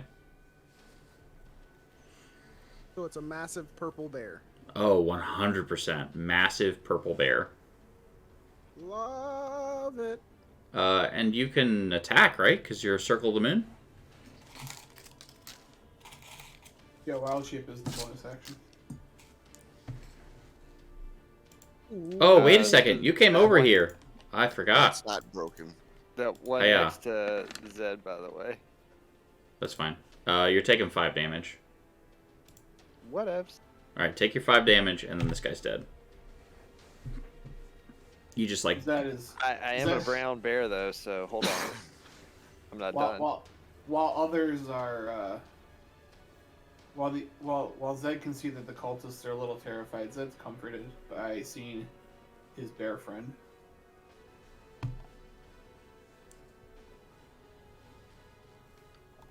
Alright. Oh, Please let's get me ahead of a go. cultist, please. This guy right here? Is this guy that we're hitting? Yeah. Yeah, that guy's super dead. You eat the one that was attacking you. Those aren't the two I was aiming for. That's fine. Just give me the head of a cultist, please. Yeah, that guy is so dead. Wow. Snack tactics. Yeah, no kidding. 1 second here. That is in fact not true. There's no Vorpal sword in here. Whoa, whoa, whoa. I feel like Wild. that could be true. Yeah, is in fact not in the party loot. All right, so anything else from Patron? Haven't you done enough? I mean, that's all I got right now. All right, Mordok, you're up. Okay, hold on. Let me move to here. Flank And that then- man.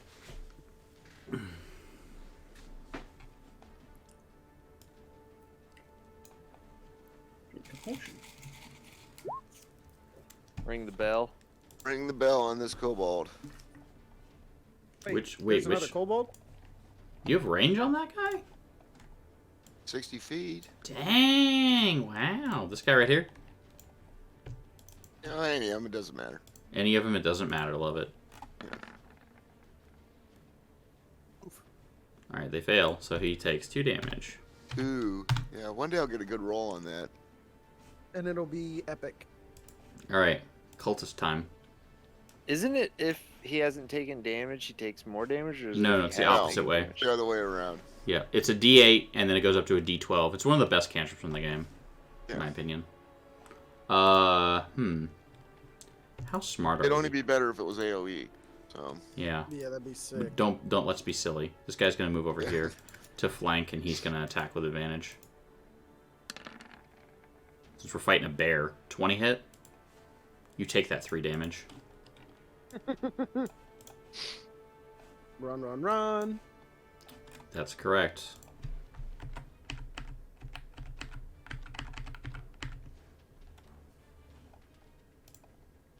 No, it's run, Zed. Okay, sorry. Not run. All right, it's Zed's turn. Zed is no longer begging. No longer groveling. No longer groveling. But is happy to see this bear and quickly jumps up on top of the bear and punches this dude. Give me them sweet pack tactics. Real For quick, myself. I'm gonna. How many key points do you have? 2. All right, I'm gonna add a new bar for you, so we can see how many key points you have. I always like using the 3rd bar in Roll20 to help track things like key points. I'll do key points. Paladins have land hands. Korash, how many sorcery points do you have? Does an 18 hit? An 18 will in fact hit. Cool. I punch him in the mouth for 4. He takes 4. Bonus action. I'm gonna punch him again. 2 Does a 22 hit? 3 points. Yeah, you hit him. Boom. For another 7. He's knocked out. Let's go. Yeah, is that correct? Big meanie. All right, You're the one with the hip. all right, you Zed doesn't do lethal damage, right? He just knocks people out. Yeah, that's not big enough to kill yet.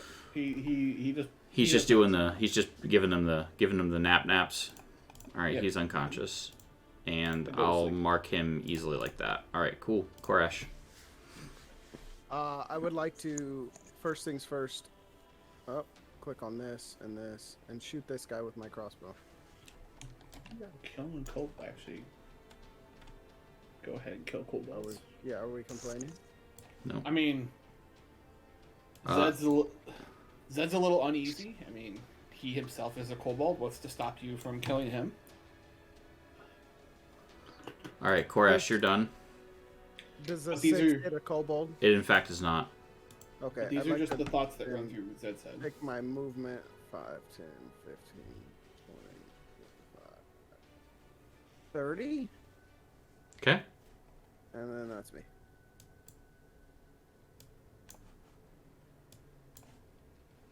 While I walk by, can I pick up my bolt out of the kobold that was here? I mean, you can do that after the combat. Okay.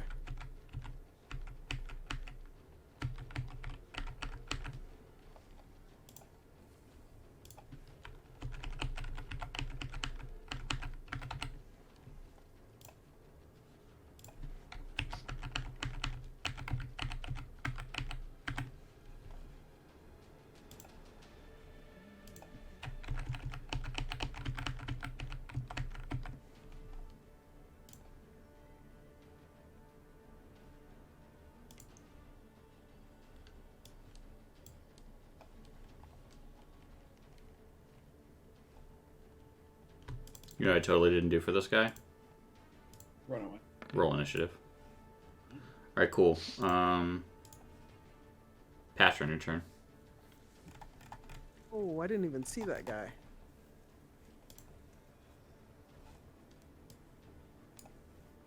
Correct. That's why I have dynamic lighting on. What's Patron want to do? Have a snack. Does that hit anymore? A 10? A 10 will in fact not hit. As he agilely jumps out of the way.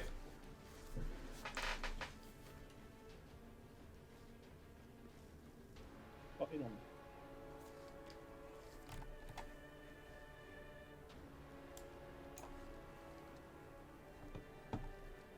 What about a bite on that cool That will hit bunny? for 5. He's still alive. Anything else from Patron? That'd be all. Alright.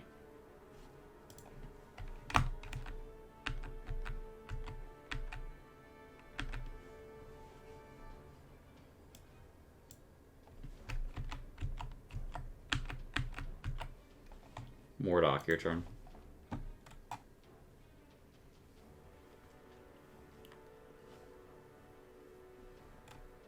Okay, can I tell which one I wounded earlier?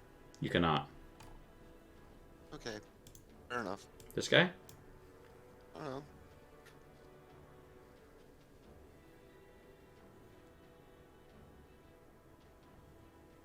Make it random if I hit the one that I did before, and then I'll roll again.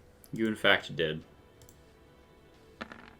That's enough for him to die anyway. Yep, he dies. Alright. Alright, there's one cultist. Yeah, he's not very smart. He fails.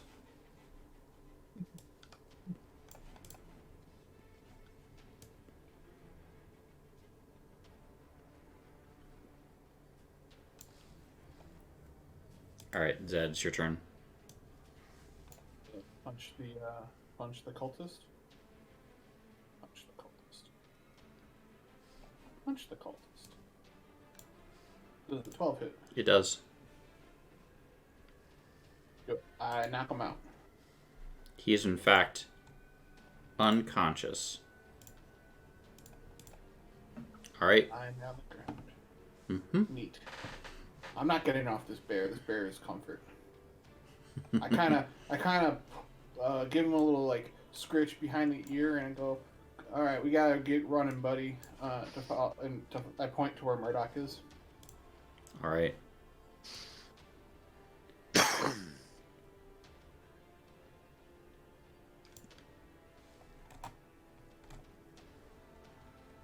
How far away are you? Who?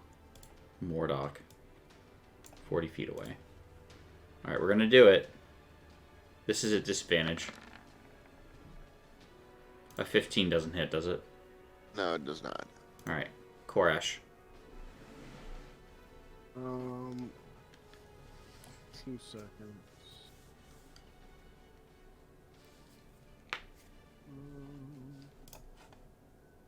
That doesn't do me any good. So I'm going to 1, 2, 5, 10, 15, 20, 25, 30. And then now I need to measure. Oh, you're well within crossbow range. Yeah, I'm just worried about cover. But by judging, who would have cover? Would this guy have cover? This guy right here? Yeah. Yeah, he's gonna have partial cover. It's only a +2 to his armor class. Well, yeah, but you saw how I rolled last time. It happens. Yeah, it does, indeed. Can I actually, since I've already moved here, am I stuck there? Or can I revise my movement? You can revise if you want, I don't mind. Okay. So I was roughly here, if I'm not mistaken. I'm actually going to go 5, 10, 15, 20, 25, 30, and double dash 5, 10, 15, 20, 25, 30. That's my turn. All right, this cultist is knocked out. How exciting is this? You turn around this corner and you see all these kobolds, But and then they all loose.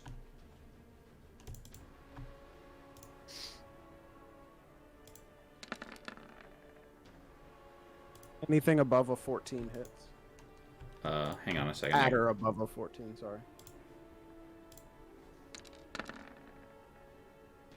All right, so this guy right here kills his friend by mistake and goes, "Uh-oh!" As the other two glare at him. This guy will use his sling. Jeez. And he will actually, like, and it snaps, so he can no longer use his sling. So we're going to use this. His sling is broken. This guy right here, we're apparently just going to have an interesting time of me just missing forever. There we go. Take 5. So right now I'm at 8 damage. No. Total? You have taken 5 damage. Wait, right? What about the first one that rolled a 15? That was... Yeah, I guess 8, yeah. Taken 8 so far. Okay. Alright. And then this last one is... 11 doesn't hit, does it? Alright. So -8. Yep. There you go. Alright, Patron, it's your turn.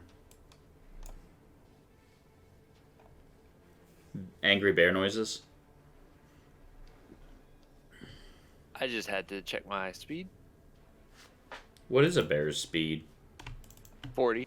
Jeez. And climb?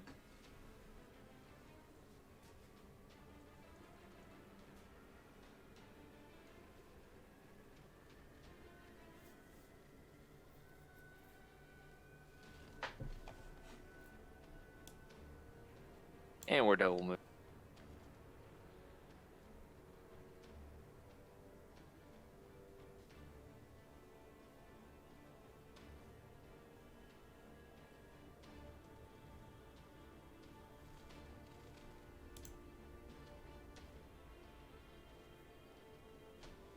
And that's how far I can go. Let's go.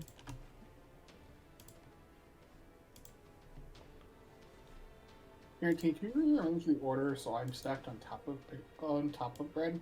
Can I do what now? I said, can you stack the tokens? The only way I can do that is if I delete your token and, remake it. Oh, okay. I mean, I can do it real quick. No. It's okay. Yeah, I haven't found a better way to do that. If anyone knows a better way to do that, then I'm all ears. All right. Patron's done? That's correct. All right. Kobold time. This guy's like, man, you know what that bear needs? Getting hit in the face. JK's. Well, does a 10 hit? No. Okay. 11 AC, I do believe. Dang. Mordock, your turn.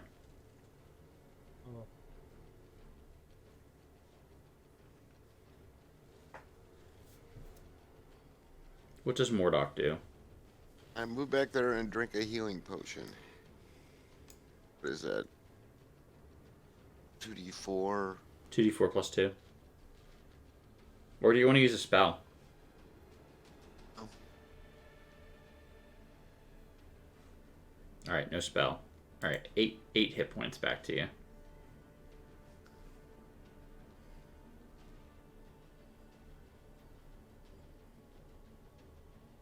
That's all I can do. Alright. This cultist is unconscious. It's Zed's turn.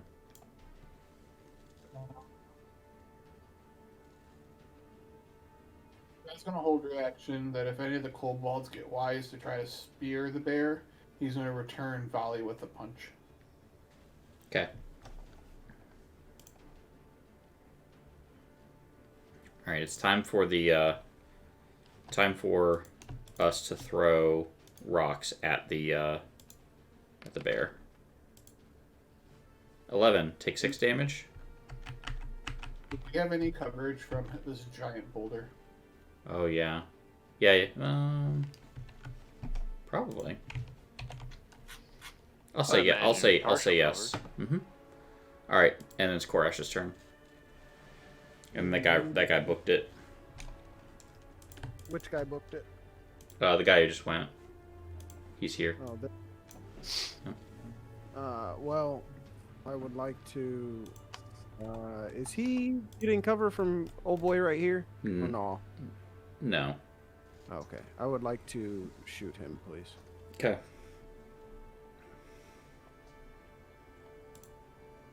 Does an 11 hit It in fact does not. as well? I'd All like right. to move right here. All right. That- We got some kobolds. They're using their slings. This guy is going to sling at the bear for a 13, which will hit even with partial cover. And then he's scurrying back here. This guy, let's see if he can make it. Yep, he sure can. Hiya.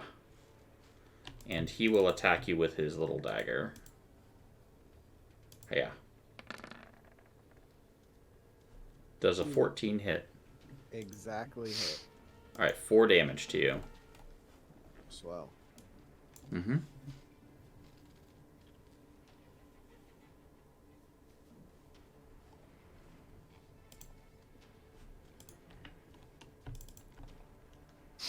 Pack tactics. 22 hits. Against. You.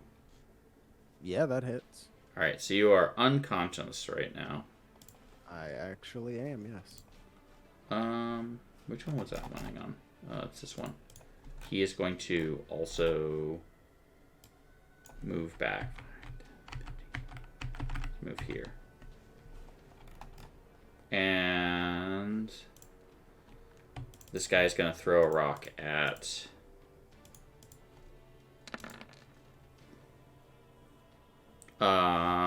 take 3 damage, Patron.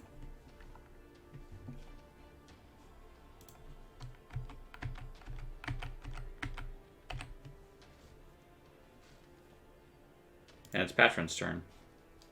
This poor kobold that goes after you, you're going to annihilate him, aren't you?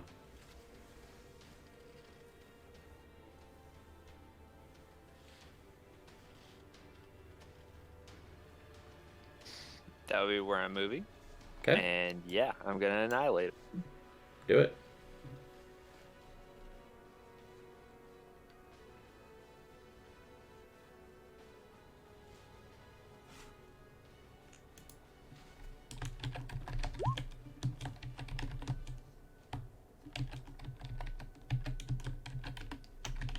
Yeah, you hit him. And surprise, surprise, he dies.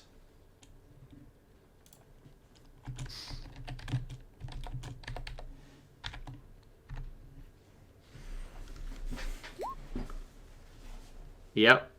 Cool. Okay. Would you like what I put in the chat for you? All right. All right. Mordock, you're up. Yeah, brown bear, sidebar, brown please. bear. Why so OP? Yeah. Sidebar, please, Carrington. Yeah. Give me just a second here. The secrets. The secrets. The secrets. What's up? Okay, I have enough movement to get to both these guys. I'm going to progress to my evilness and serving my new deity. Walk up to both of them and deliver a coup de grace. You can definitely kill one of them. But do Mm, you want to? yes, because they're Okay. evil. This is Just true. one? Huh? This is my thing. Alright, so we're killing this guy. You got it. Alright, cool. And then you'll do the next thing next round? I can't do them both? No, because it'd be like 2 separate attacks, quote unquote. Okay. Alright, cool.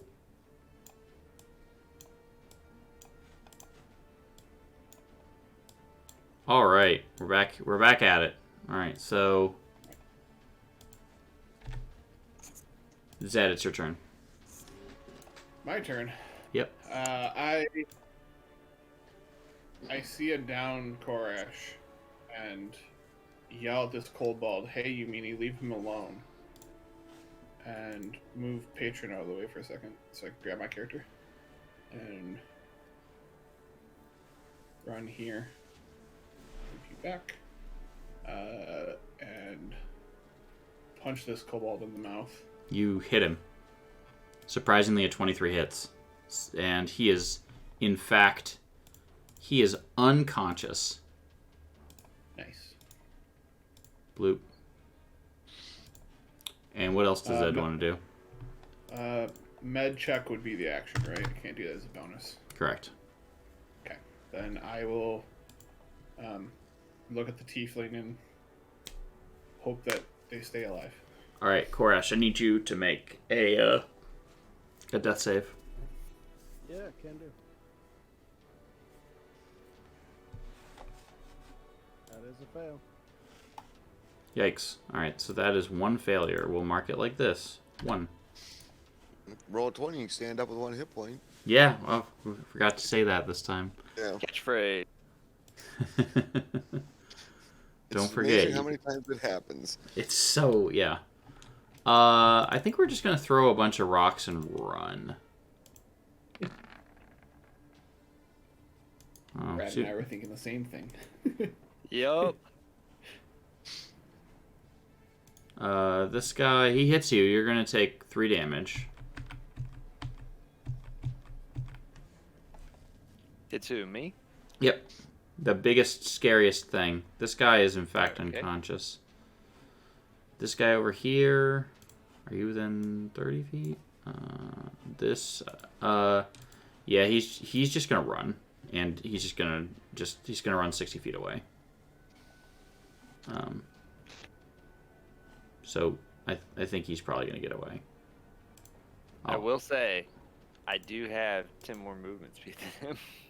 I mean, you could definitely run him down. Eventually, Yeah. a bear will catch up. That's a scary thought. This guy will also do the same thing, and he'll run away as well. Alright, Patron, what are you doing?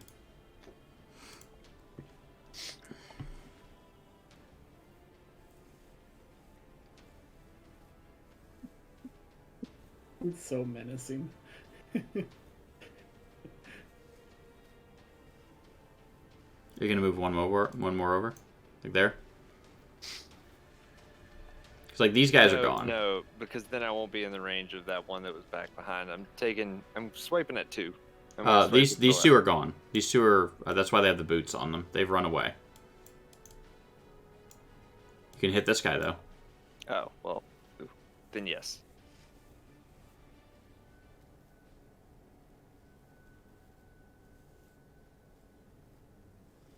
Roll to hit. Me roll to eat. Ah. He's just... yeah, you eat him. Kobold no, actually, no, that's a thing. He's still alive. Anyways, you have a bite now.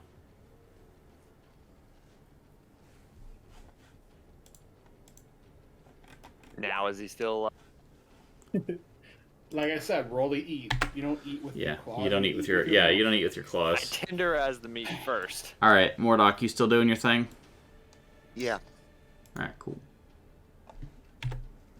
Alright, Zed, what are you doing? Attempt to do some med checking on him. Let's try to stabilize him. That'll pass. He's stable. Neat. Thanks, buddy. He doesn't say because he's unconscious. I was gonna say, I just imagined that. That's what you said. Nice. All right. Patron, are you gonna try and run down one of these kobolds or not? Oh yeah, 80 feet of movement. All right. I'll let you make an attack. One of them's gonna get away.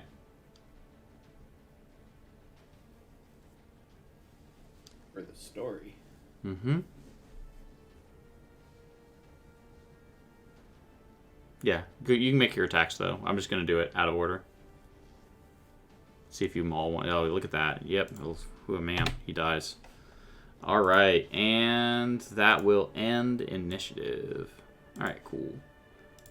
So, what do we want to do now? We have 2 dead cultists and a bunch of dead kobolds. We have 2 unconscious cultists. So interrogation. No, they dead. No, Zed I'm doesn't gonna kill. So I'm gonna come up here. Where's Korash? There he is.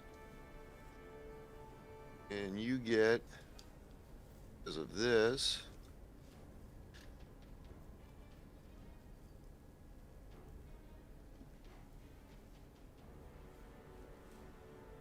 is that what I want to do?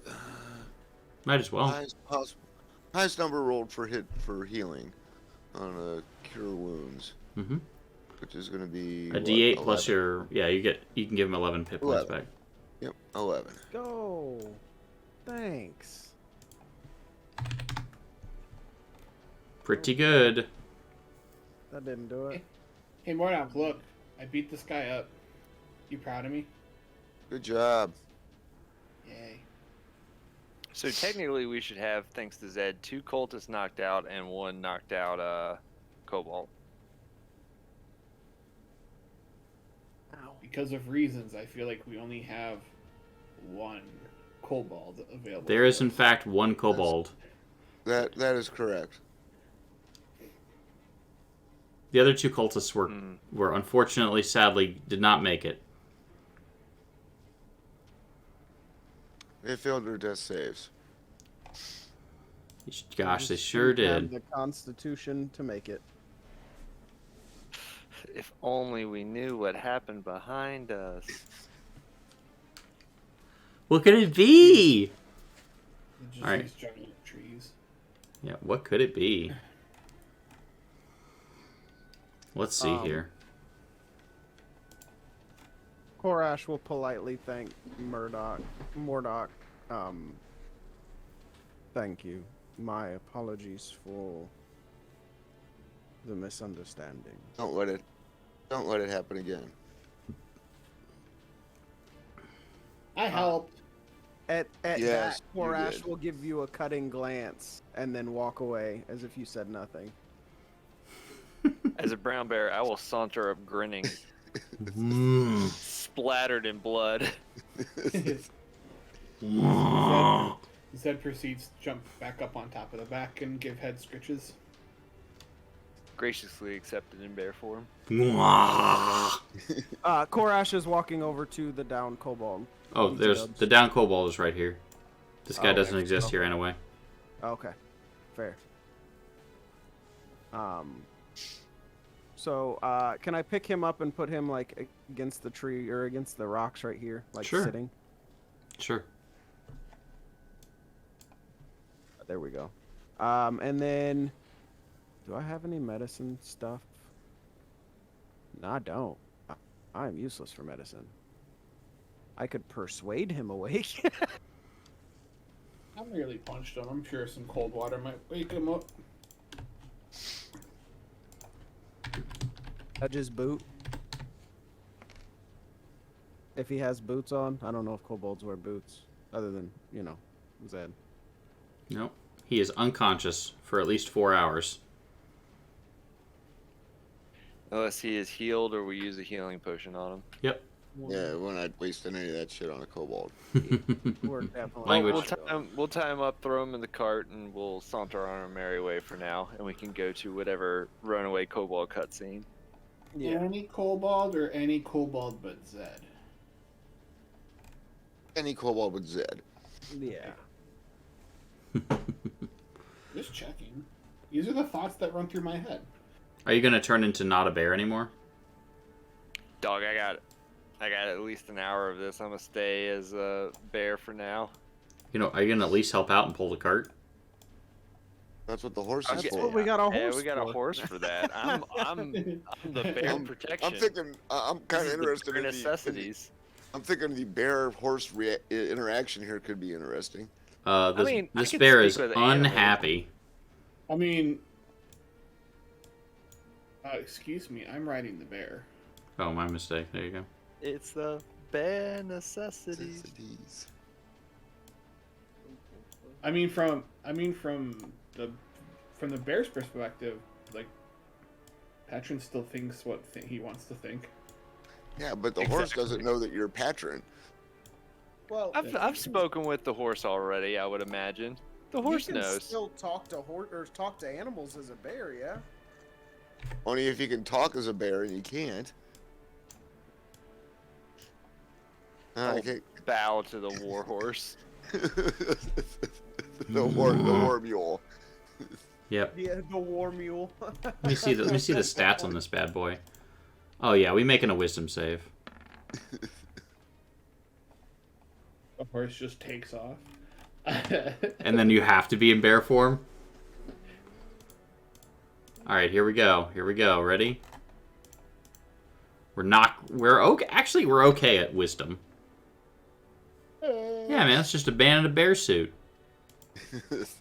He knows. He knows Yeah. druids. He's So seen these them are before. these are nothing, Carrington. They're just. I mean, I guess they're graves now for those people that you just killed. I didn't kill anybody. No, I mean those people that just died. Oddly, Um, mysteriously. Does the horse notice that I'm riding the bear? Like, does that provide any comfort to the horse? Yeah, I mean it's got a 13. A That's fine. kobold and a bear. That's something horses see every Yep. day. Yeah, this well, is normal. I mean, like the horse. It happens in nature naturally. That's Yeah. right. The horse saw See me it all ride the the time. cart. Yeah, the horse is like, ah, yes, a kobold in its natural environment, riding a bear. Riding a bear. Yeah, nothing. Speaking There's of which, that would be a terrifying natural environment. yeah. The horse is just gonna be like, nay, weird. Look at this. I mean, you know, like horses would do. Look at this strange, extra fluffy other horse Yeah. with a lizard on its back. That seems weird. With the lizard on his back. Yeah, because I'm pretty sure that like most animals just kind of like, at least in my mind, and I'm not an animal psychologist by any stretch of the imagination, just kind of assume that other animals are just like cats. I'm sure assume that like humans are just big goofy cats that like can't hunt or do anything for themselves in their mind. And they just Cats worship the especially. cat. Yeah, I deem you head scritcher. You are the best at scritching heads. Cats especially think that we're cats. That's why they try to teach us things. Like how Like to. the belly of a cat is a trap. And Yep. they're teaching you that. Yep. Thank goodness for that. So, I think this is actually a really good place for us to stop. We will do more of this soon. We will start with. I don't like torture or anything like that, so I'm not interested in exploring that. But the questioning, and interrogation of the kobold next, the not Zed kobold, will be our next session. Well, we will. can interrogate Zed too, but Yep. that wouldn't be much fun. So we will be back a week from today. That will be very exciting. We will continue our playthrough of Tyranny of Dragons. Check us out once more this Saturday, 2 days from today, from 10 o'clock a.m. Eastern Time until 10 p.m. Eastern Time. We are going to be doing 12 hours of Against the Giants, raising money for Extra Life, benefiting Carillion Children's here in Roanoke. This number right here, is our goal. We are so close to it, and we can do it with your help. Once again, thank you so much to our community of gaming fans our wonderful patrons, and the support of all of our donors. Thank you so much. We will see all of you very soon at our 12-hour marathon live stream happening this Saturday against the Giants. And if you really love this, we will see you all next week. Take care and take heart. Thanks so much.